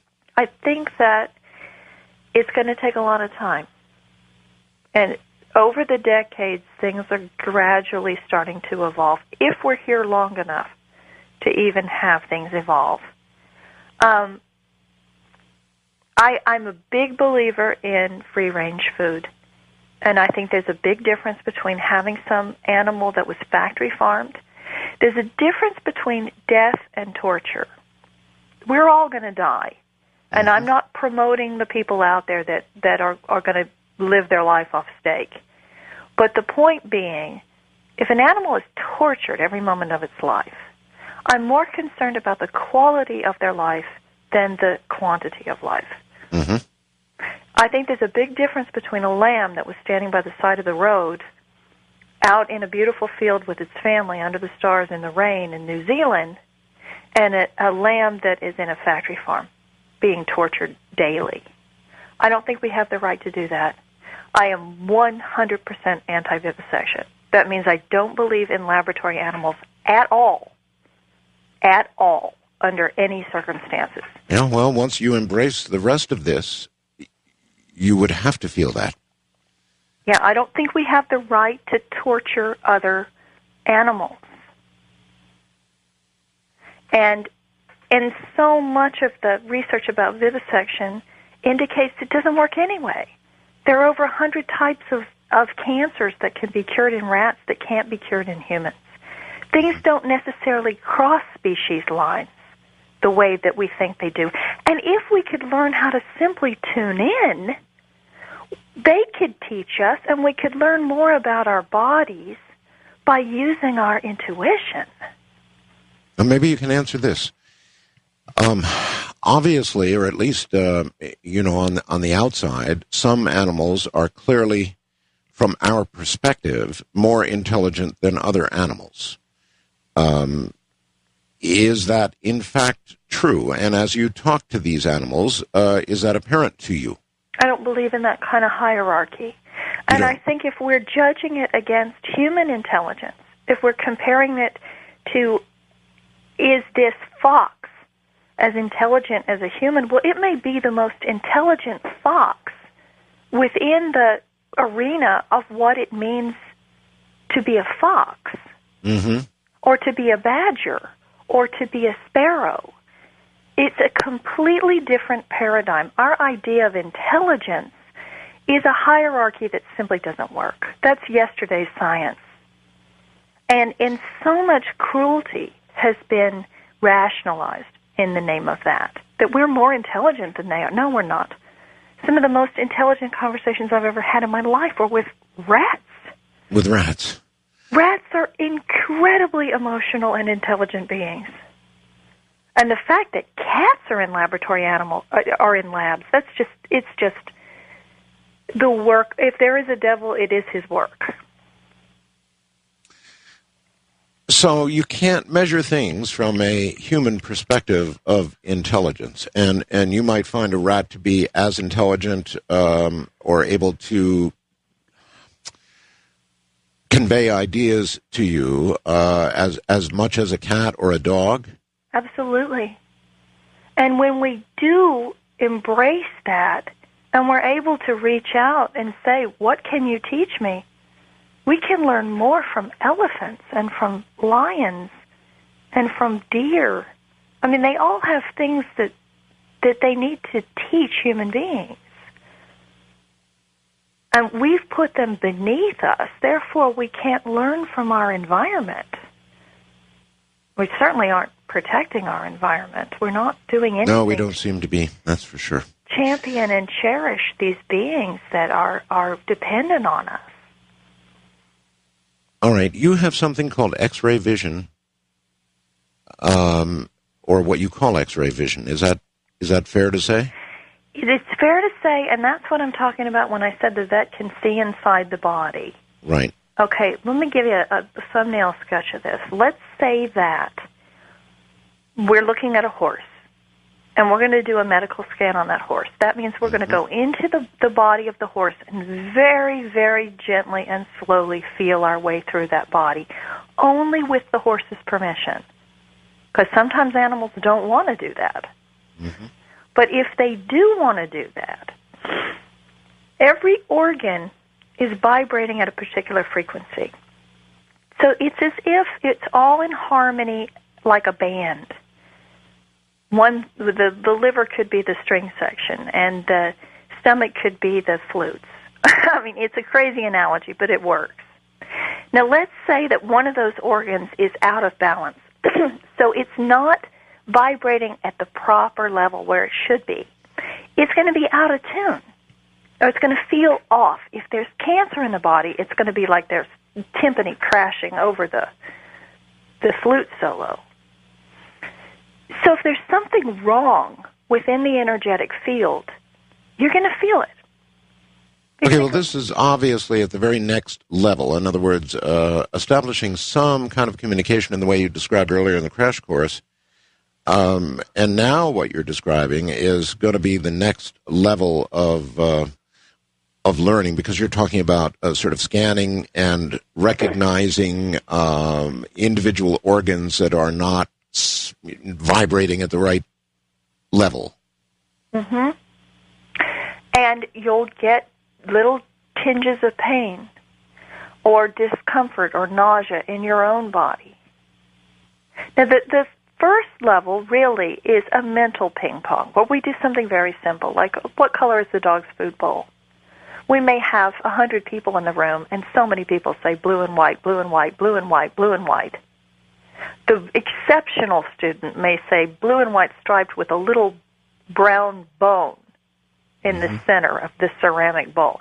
And they're spot on, because they're able to go into that animal's mind just for a moment and envision that you're hungry, look out the dog's eyes, and see what color's the food bowl. We say, is the dog in love? What does his favorite other dog in the whole world look like? I can't tell you how many people within one room will say, oh, it's a little white Bichon, it's a little white scruffy poodle, it's a little white something. I mean, one of the ways that we know that this works is because there's so much uniformity. It's scientifically impossible. And then when they start yelling out names, it's shocking. When you've got a whole group of people saying, oh, well, the owner's sister's name is Jessie. Jessie, Jackie, she's blonde, it's her sister, blah, blah, blah. And then all those people are right. So we may start with very simple things like favorite food, favorite activity, what's your favorite toy look like, where's the cat's favorite spot in the house. And I'll actually have people who can draw the entire house. And where is the couch? And where are the windows? and it's oftentimes the most skeptical students. They'll come in saying, oh, I can't do it. They end up being spectacular. The medical gestalt is a little bit more, all right, and then the emotional body. You're going to pick up a lot of the different feelings from the animal. And you may hear those pieces of information in words, you might not. And Dr. Mitchell helped me describe this. It's not that the animal's talking to you. It's not that they're sending you thoughts in English words. Because my German students hear the animals in German. Mm-hmm. My Norwegian students hear the animals in Norwegian. You're going to pick up the frequency, and your brain makes sense of it, and your brain turns it into something that you understand. Okay, we know what reasoning is, Amelia. I think I know what reasoning is, working something out in my mind. In your communication with animals, is there a sign that animals go through any kind of reasoning process? Far, far more than people give them credit for. I'll tell you one of my favorite analogies. You'll love this story. I've got a cat who helps me teach my workshops in England, in the Lake District in England. And when we first brought this cat in, we asked the cat what's so special about the other cat at home. Well, the other cat at home is blind. The cat in the workshop was taking enormous pieces of tree trunks and dragging them into the house, and was leaving tree branches in strategic spots throughout the house. Well, the woman kept taking the tree branches and hauling them back outside and leaving them in the yard. Well, then the cat who could see would bring the tree branches back in. He would leave one at the base of the stairs. He would leave one in front of the television so that the blind cat couldn't get behind the TV and get tangled up in the cords. He left one at the corner of the kitchen to show where to turn to get into the kitchen to get to the food. The woman finally realized the cat was creating borders for the blind cat. That's amazing. So when he got to the bottom of the stairs, he knew he had to turn right. Now that is tool making, which is what Jane Goodall was so famous for when she discovered that chimpanzees use tools. And wouldn't you call that reasoning? Yes. I would. Yes, I would too. I think that's undeniable. They do help each other out, don't they? Well, that's amazing. That's amazing, but I had one cat, Amelia, that helped one of my other cats who was not actually my new cat, who was not housebroken, and Abby Dose would go back and help this cat and show this cat how to dig and then turn around and poop and, cover it up the way cats instinctually do. Well, this cat was having a little trouble with that instinct, and Abby would go back and actually cover it up and show the cat how to do it. Sounds crazy, but trust me, it happened. And probably so that the other one either wouldn't get in trouble with the humans. Exactly. So she was sparing the other cat the humiliation of getting in trouble. That's exactly right. I mean, for every story that there is out there, and the next book I'm going to work on is about animals who save lives, of animals who jump on the bed, wake the person up from a deep sleep in the middle of the night, and this is a true story, and then the woman found out that her bedspread was about to catch on fire because her space heater was too close to her bed. Well, her little dog jumped up on the bed, frantically scratched her face and woke her up and saved her life. Now, yes, believe me, I've read these stories on the air. I know it's true. Is that not reasoning? I mean, I don't think we can. I don't think we can write that off as instinct. No. Here's an off-the-wall question, and I had it happen once, so I'd love the answer to it if you think you might even know. This lady has a cat who, despite the presence of 2 cat boxes, poops right outside the box instead of inside the box. Have you ever heard of that? Oh, sure. And I'll tell you, there's a very practical solution to this. I have an igloo, so she has to climb up some stairs and into a plastic igloo so that she can't hang her little tuchus over the side. Sometimes it's just because they say, well, I'm standing in the sand, and they don't quite realize. Now, if there's a wall there, they don't have any choice. Everything's going to stay inside the box. So something they have to climb through to get into the box. It has a lid on it. So there are walls. Unless it's a deliberate protest. And it could be a protest against something, that the box isn't clean enough or the cat's upset about something. Okay, and only you talking to the cat or somebody capable of doing what you do could find that out for sure. All right, Amelia Kincaid is my guest. When we come back, we're going to open the phone lines, and I know many of you have zillions of questions, so if you think you've got a good one for Amelia, the numbers will be coming up. I'm Art Bell. Music. Music, as almost all of you know, I think, can take you to a completely different place. It certainly is true for me. I can be in the very worst of moods and throw on a set of headphones, listen to some of my favorite music, like the stuff you hear on the show, and it'll just take me to a completely different place. And Ethan in Chico, California asks, I was just wondering what cats and dogs think of music.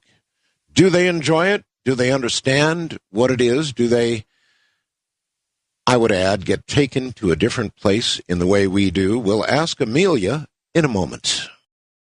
Well, all right. Our guest is Amelia Kincaid. The Language of Miracles and Straight from the Horse's Mouth are her books. I'm assuming you can find them on Amazon.com and all the normal places, Amelia, correct? You bet. Thank you for that shameless plug.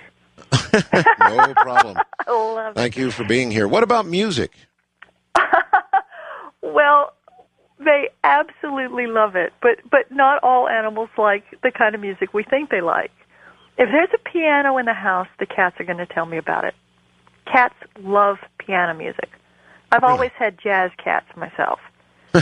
So they love jazz. But, you know, people who leave the radio on thinking that animals are just going to want to hear human jabber and commercials, that's not necessarily true. One time I had a workshop where the teacher was a parrot. And I said, what's your favorite thing? And she said, when Mommy sings to me and dances around. Oh. And a lot of the people in the room got the same thing. And one time I spoke to a German Shepherd who said his favorite thing in the world was when Daddy would ride it with him in the pickup and sing to the ridiculous music on the radio, which turned out to be, Clarence Clearwater Revival? Sure.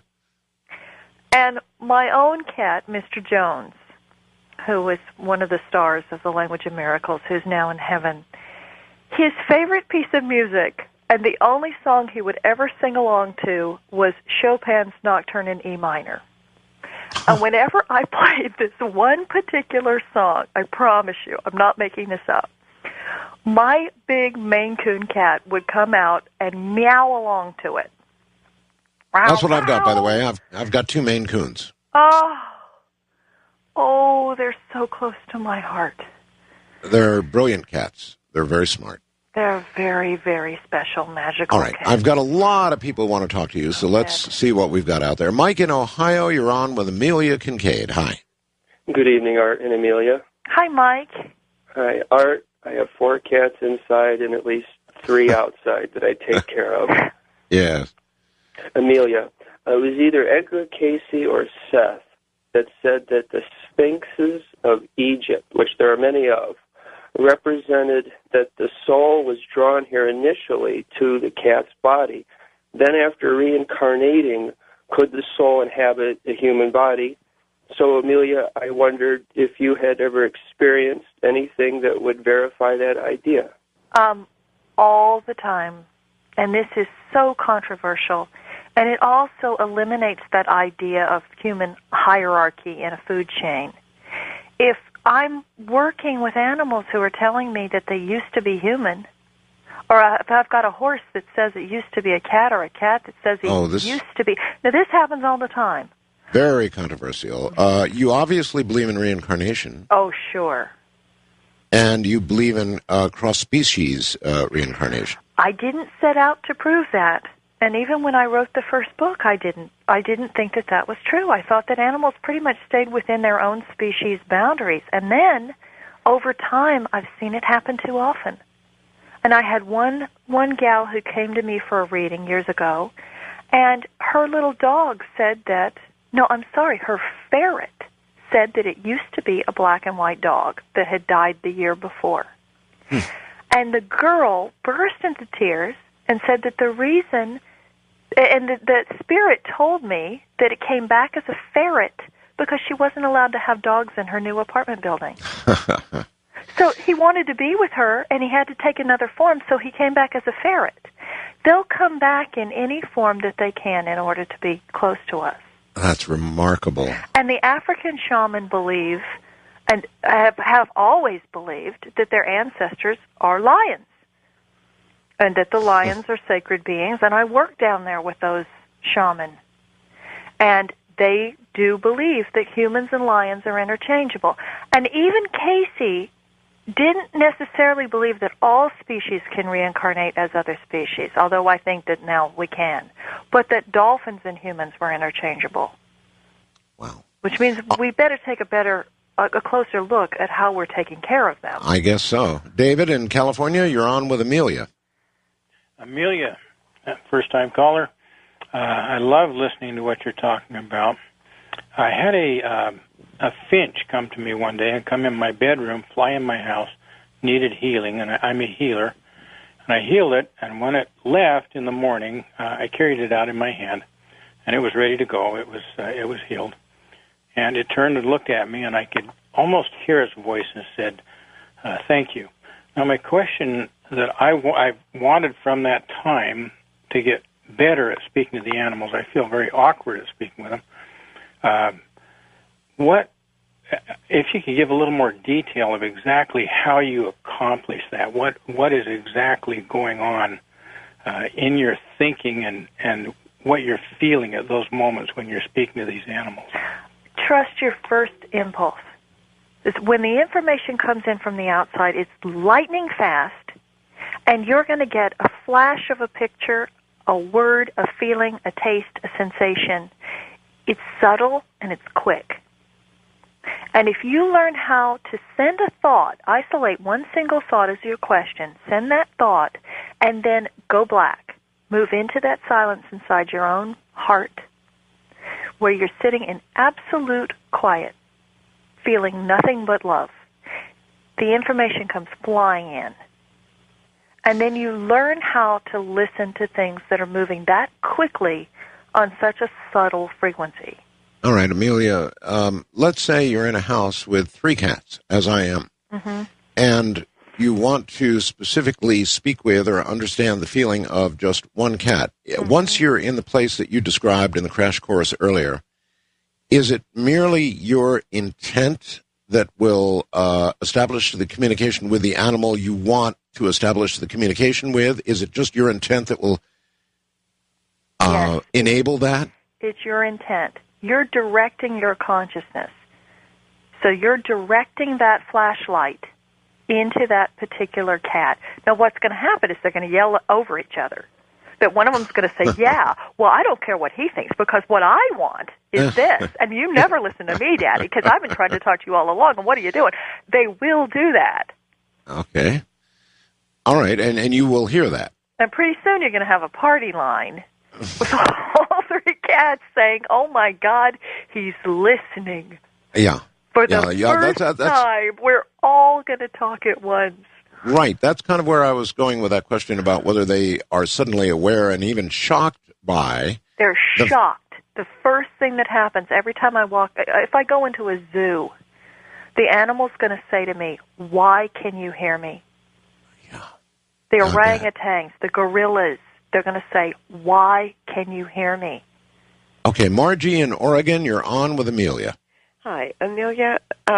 After I had a beloved cat put to sleep, I felt, I guess you'd say, a mental connection with him in the spirit realm, and he was very upset that he no longer had his body because he still felt alive. And a few months later, this cat showed up at my door that looked exactly like him, and I always wondered, did he... I wondered if he went and found a cat that looked like him so that he could be with me vicariously through this other cat, or if he actually possessed this other cat. I love your show, Art. Because where else can we talk about things like this in America on national radio? Nowhere. It's a very advanced question, and you're right on the money. One of the things they can do is they share space. Oh. And sometimes you'll say, well, my cat all of a sudden started doing something that he's never done before, but my old cat used to do this. Exactly. He did that. Okay, yeah. This is no different from a person who can channel angels or entities. The cat can channel the other cat. The other cat can visit you through the body of your new cat. And yes, they can do a walk-in process where one spirit actually leaves the body and another spirit comes in. Oh. But I feel like in your specific instance, I think that your other one is sharing space and visiting you. Mine do it all the time. That's something very different. So sharing space, meaning they just sort of allow the other spirit to inhabit that body. My vet sees it so often, she calls it piggybacking.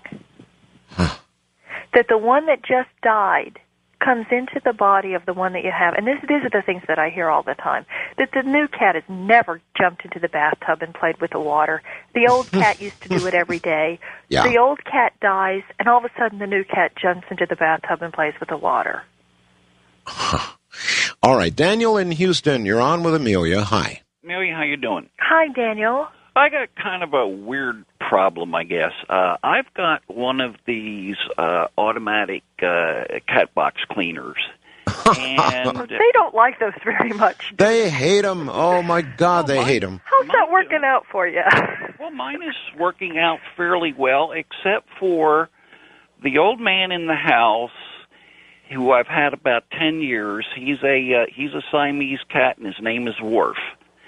And while he was in the house all by himself, he used the cat box without any kind of problem. But when I recently got a second cat and then a third, excuse me, he will get into that box and he'll strictly go on the right-hand side of the box, and then he will scrape all the sand from the left-hand side to cover it up, thereby making it so it won't recycle anymore. And he's been doing this over and over and over. Now, well, that's reasoning. Huh? That's reasoning. Is he mad at me? Is he trying to tell me something? And is there anything I can do to retrain this guy? Okay, I would sanction him off. If you can give him his own separate box in a separate room, that's what I would do. Well, they'll all go take it. I had Comet, who was kind of mentally challenged because he had been starved as a kitten. And so he was scared of everything. And somebody sent us one of those automatic cat boxes, and he thought that thing came straight from the devil. He wouldn't have a thing to do with it. Anything that moved automatically over what he had just done, or when he just left it, was just straight from the devil as far as he was concerned. Well, they make a horrible noise. They do. I tried it once, and I had 4 kittens that would run for their lives and then stop using the box because it has this terrible mechanism in it, like a monster. I think, now here's the difference, though, Art. You're saying that they would all use the box, but that's before you learned how to talk to them. If you know how to talk to them, and you give the old king of the house his own box and his own room, and you tell the other ones, you do not touch his territory. He is the king in this house. He's got his own box. He's got his own stuff. Give everyone their own possessions. When you can talk to them, then it's going to change things. Okay. So you could even explain, look, this is an automatic box. It's not going to hurt you. It's simply going to clean things up after you're gone. Don't be worried about the noise. And you could impart that message. Right, but it certainly sounds like he's protesting the presence of the other 2 cats. Oh, yeah. Well, it sounds to me like he's figured out a way to jam the thing up. Pretty hilarious. What a smart guy, huh? Yeah, what a smart guy. Lee in Columbus, Georgia, you're on with Amelia. Hi, Amelia. Hi, Art. How you doing? Fine. Hi, Lee. I've got kind of a touching story and a little bit of a question. We had a dog. We had her, ended up having her about 20 years before she passed away. But her and my grandfather were real close. My grandfather passed away about 12 years ago, and when he did, I'm sorry, it's kind of hard for me to tell it. She howled like she was in terrible pain for about 4 hours the day that he died.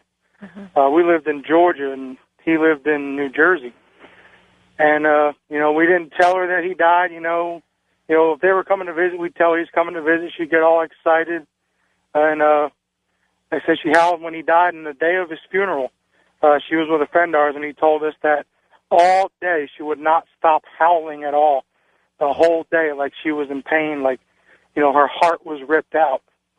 Her friend was gone.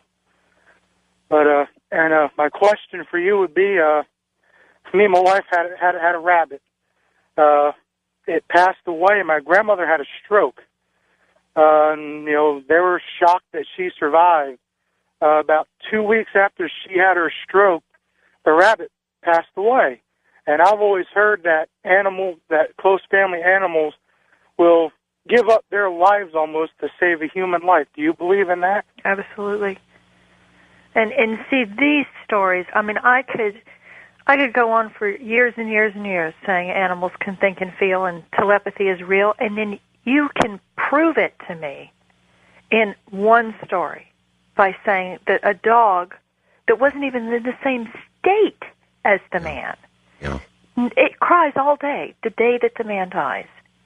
Absolutely they're in contact. Absolutely an animal can shoulder the burden and even take on the illness that someone else has in order to slow down the person's passage. But a lot of the time they go together. And there's no question about the psychic ability of animals. It was 2020, I think. I'm sure you saw it, Amelia. If you didn't, you've got to. Did a piece testing dogs. And what they did is they would put cameras. They put cameras in the home. And then they would have the owner start home at an unusual time of day. After all, an animal knows the time of day when the owner usually comes home, but they would fool the animal, and they would start the owner home 5 hours ahead of time. Inevitably, and without question, and 2020 showed it, those animals knew the owner was on the way home. Art is the work of Dr. Rupert Sheldrake. Yes. And Rupert actually took my workshop in London. He was keynoting the field conference, the quantum physics conference, and they brought me in as the animal link. And Rupert actually took my workshop, which was one of the biggest compliments I've ever had in my life. But the book is called Dogs Who Know When Their Owners Are Coming Home. Right. And he's done the most extensive scientific research with double-blind experiments and cameras. And yeah, you can't deny it. The dog would run to the door 10 minutes before the person comes home, no matter what time of day the person comes home.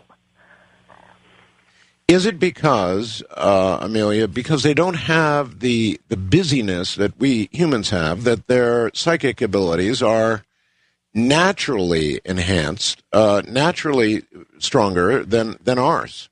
No, I think our abilities are that strong. We have our abilities shamed out of us. In Western culture and in our modern world, we were taught that we're not supposed to be able to communicate with animals. We're not supposed to trust our intuition, so we're constantly second-guessing ourselves. Well, exactly, but they do have a lead on us in that while I'm sure they have little daily concerns, they don't have the kind of lineup of to-do things that human beings have. Or maybe I'm... Oh, we are their to-do list. We are their main concern. They're focused on us.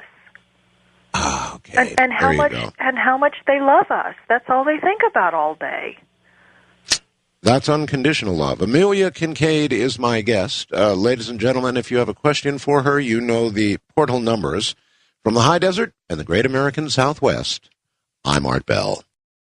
Spent quite a bit of time at a nature preserve north of Johannesburg in Africa, and that is a land of the big ones. There's no question about that. Amelia Kincaid is my guest, and here's something for her to consider with the break that's coming up. We touched on the environment, not very heavily, certainly, but did touch on it. Right now, one of the things that's wrong with our environment is the bees are disappearing. The bees that pollinate our crops are disappearing. Where are the bees going, and what the hell is wrong? We'll ask in a moment. Amelia, I don't know if you've been following the stories or not, but bees across the United States are disappearing. It's terribly worrisome.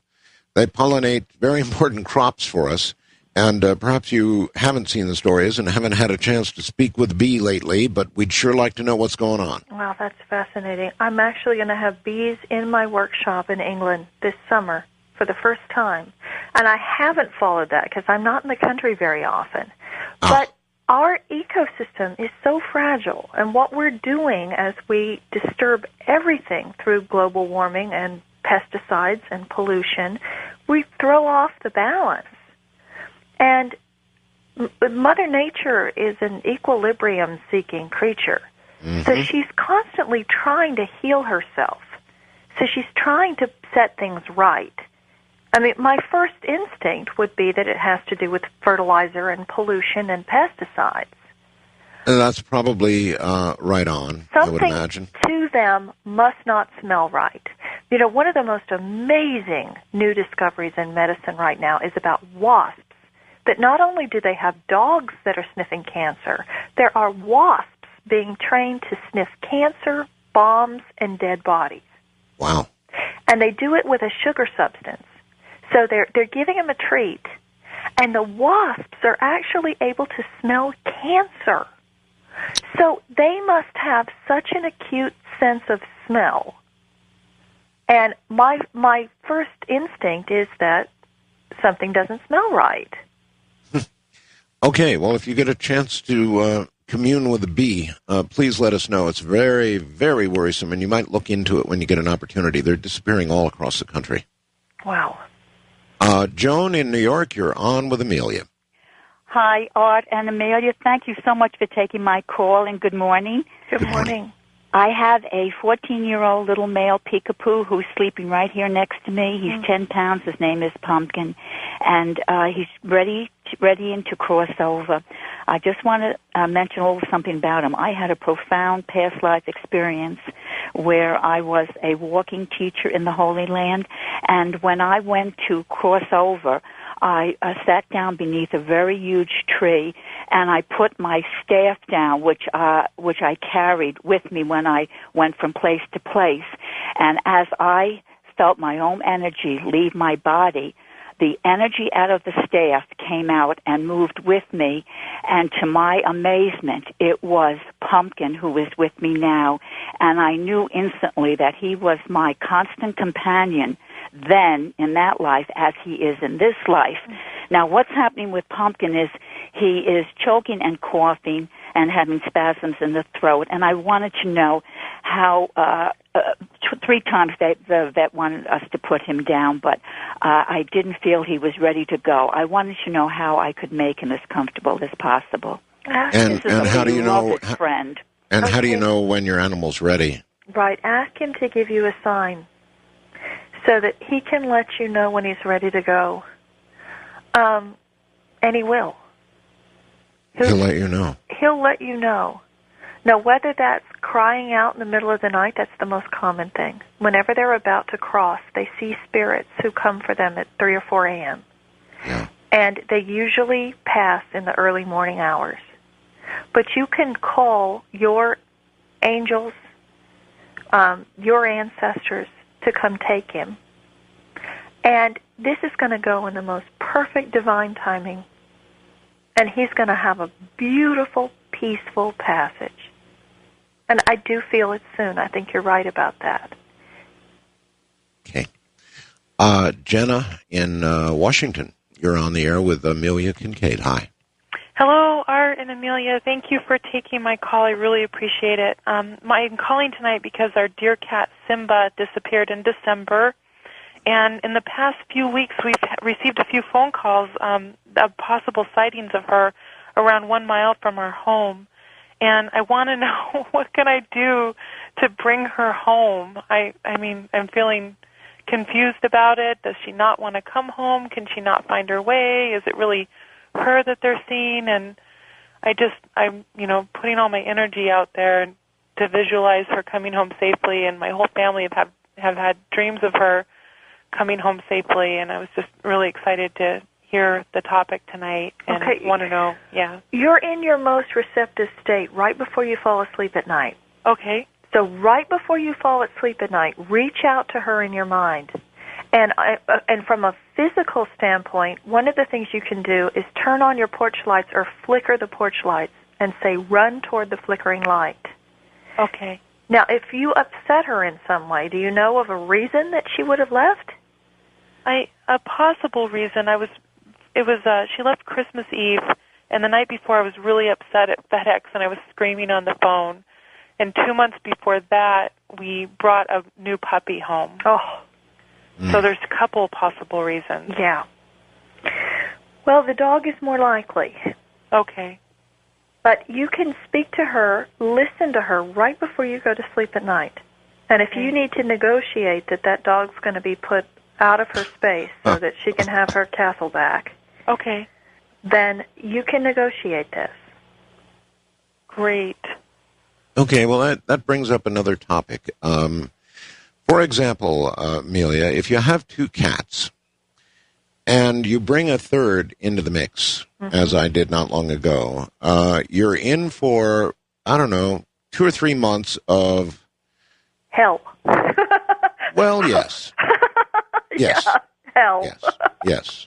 And then at some point, I'm not sure what happens, but I guess it's always worked, but it's taken time.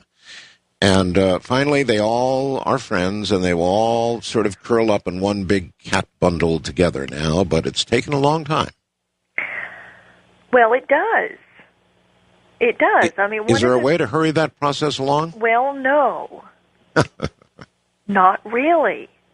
One of the analogies is that we say that if you had one cat and you go out and you get another cat and you bring the second cat home and you say, okay, look, you're going to be living with this other cat for the rest of your life. It would be like if someone went out and they said, okay, Art, I have an arranged marriage for you. I found a woman. She's East Indian. She doesn't speak any English, and she weighs 280 pounds. But she's your wife now, and you're going to be living with her for the rest of your life. Have fun. That's what our cats feel like. Our cats are like, what the? I didn't plan this. I didn't pick this cat out. And we thrust these animals together and say, lump it, get along. Yeah. Now, one of the solutions is that when you bring in the new cat, say to the pre-existing cat, I got you a pet. I got this new cat for you.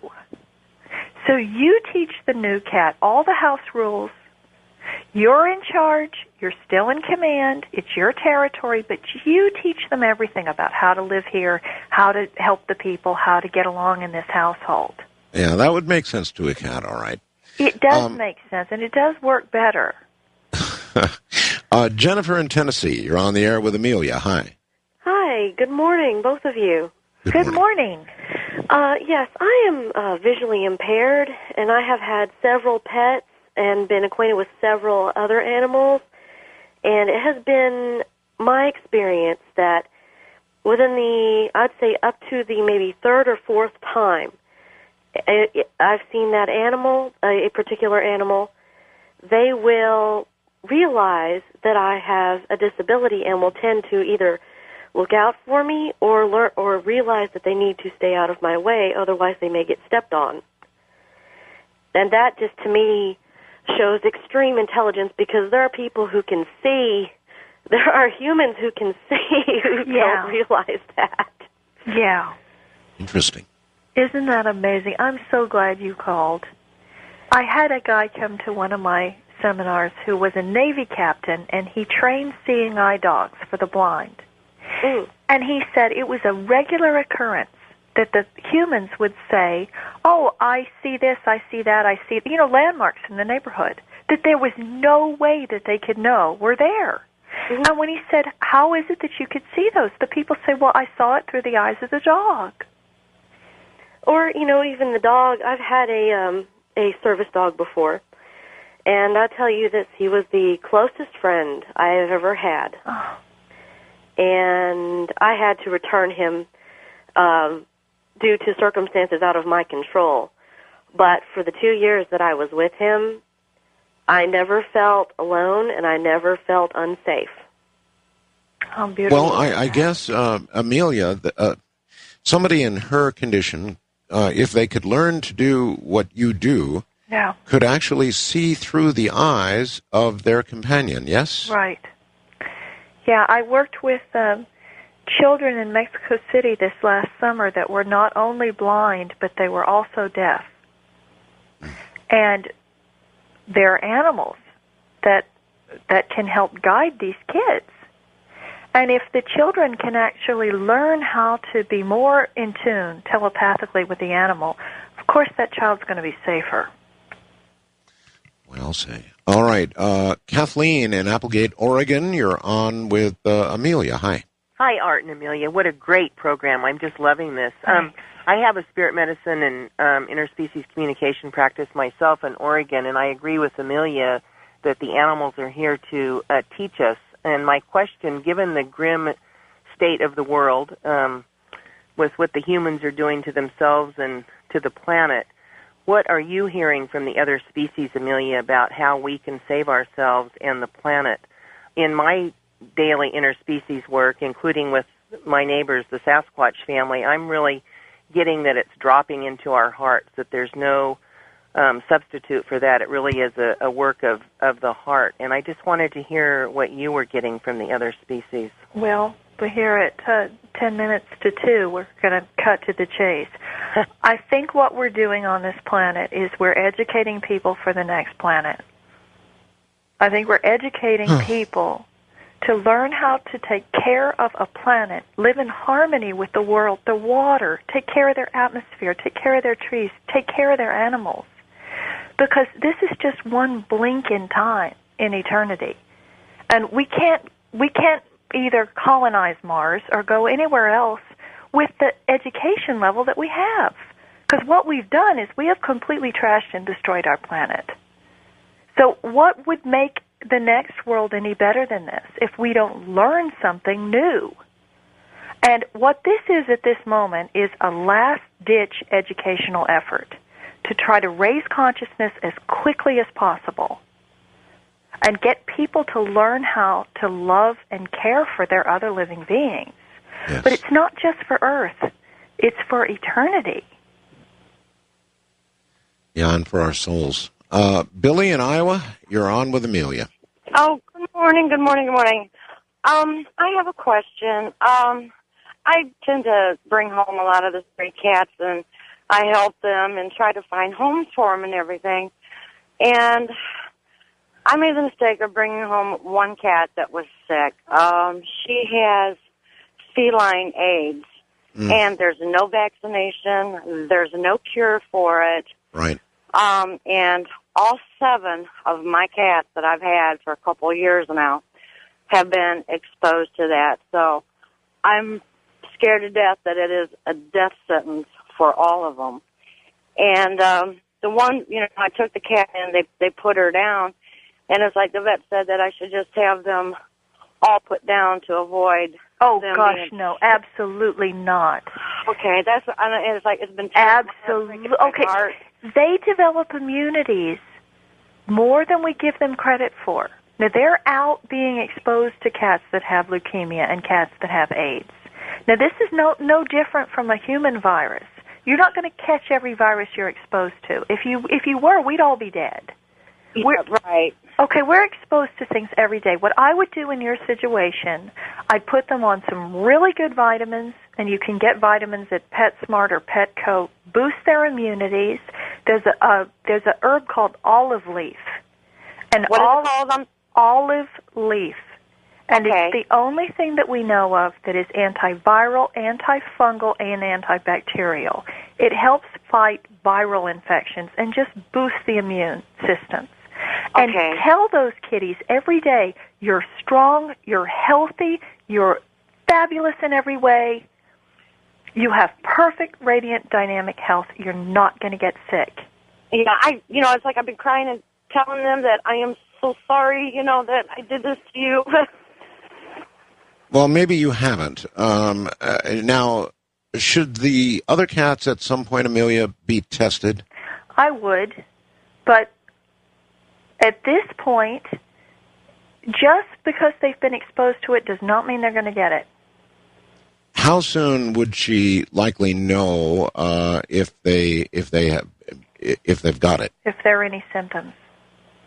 If you're looking for runny noses, runny eyes, upset tummies. Okay. A cat that gets this kind of leukemia will have what kind of lifespan ahead of it? It varies. I've known cats that had feline leukemia that lived out their entire lives. Some carry it, some are exposed to other cats, and the other cats never get it.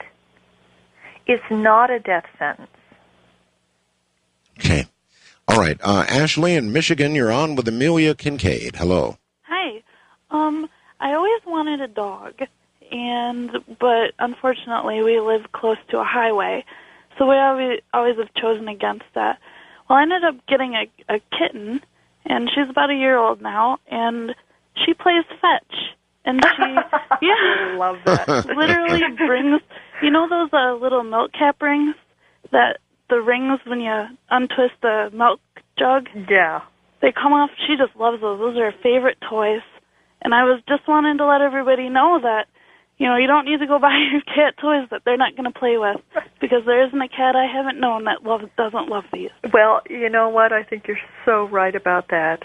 Because no expensive toy would ever take the place of one of those plastic things that comes off a milk carton. That's right. That's it. A bottle cap, those are their favorite things. But Yeah, I love kitties that fetch. A lot of Maine Coons will fetch pieces of candy. Yeah? Yes. It's a Maine Coon trait, too. Well, thank you, and I just wanted to let everyone know out there that they're the perfect toys. Oh, gosh. Well, enjoy her. I will. Thank you. Okay, is there anything that we haven't covered in the interview? There's just so many people that want to talk to you, but we're coming to the end of it, Amelia. Is there anything that we should have covered that we haven't?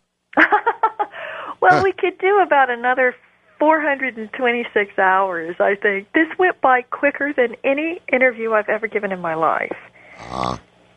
Well, you can kind of sense it from the calls. We're all animal lovers, and So it's, I don't know, it's very close to my heart, and very close to obviously many hearts out there. And so, yeah, we could do a lot of hours on it. Your books, again, are available. They aren't they? Still on Amazon and so forth and so on? Yeah, they're both on Amazon, and also my website, Art, is just my name. It's www.ameliakinkade.com. It's 2 Ks, Kinkade. And I have a listing on that website of my schedule, everywhere I'm teaching. The books are available. My meditation CD has a very, very slow, thorough medical gestalt. Okay. And that's about learning how to get inside their body. Out of time. Amelia, thank you. You're welcome. And good night. It was a wonderful interview. Listen, everybody, I'll be gone next weekend in Los Angeles for that award. A great honor indeed, and I will see you the following weekend. From the high desert, I'm Art Bell. Good night.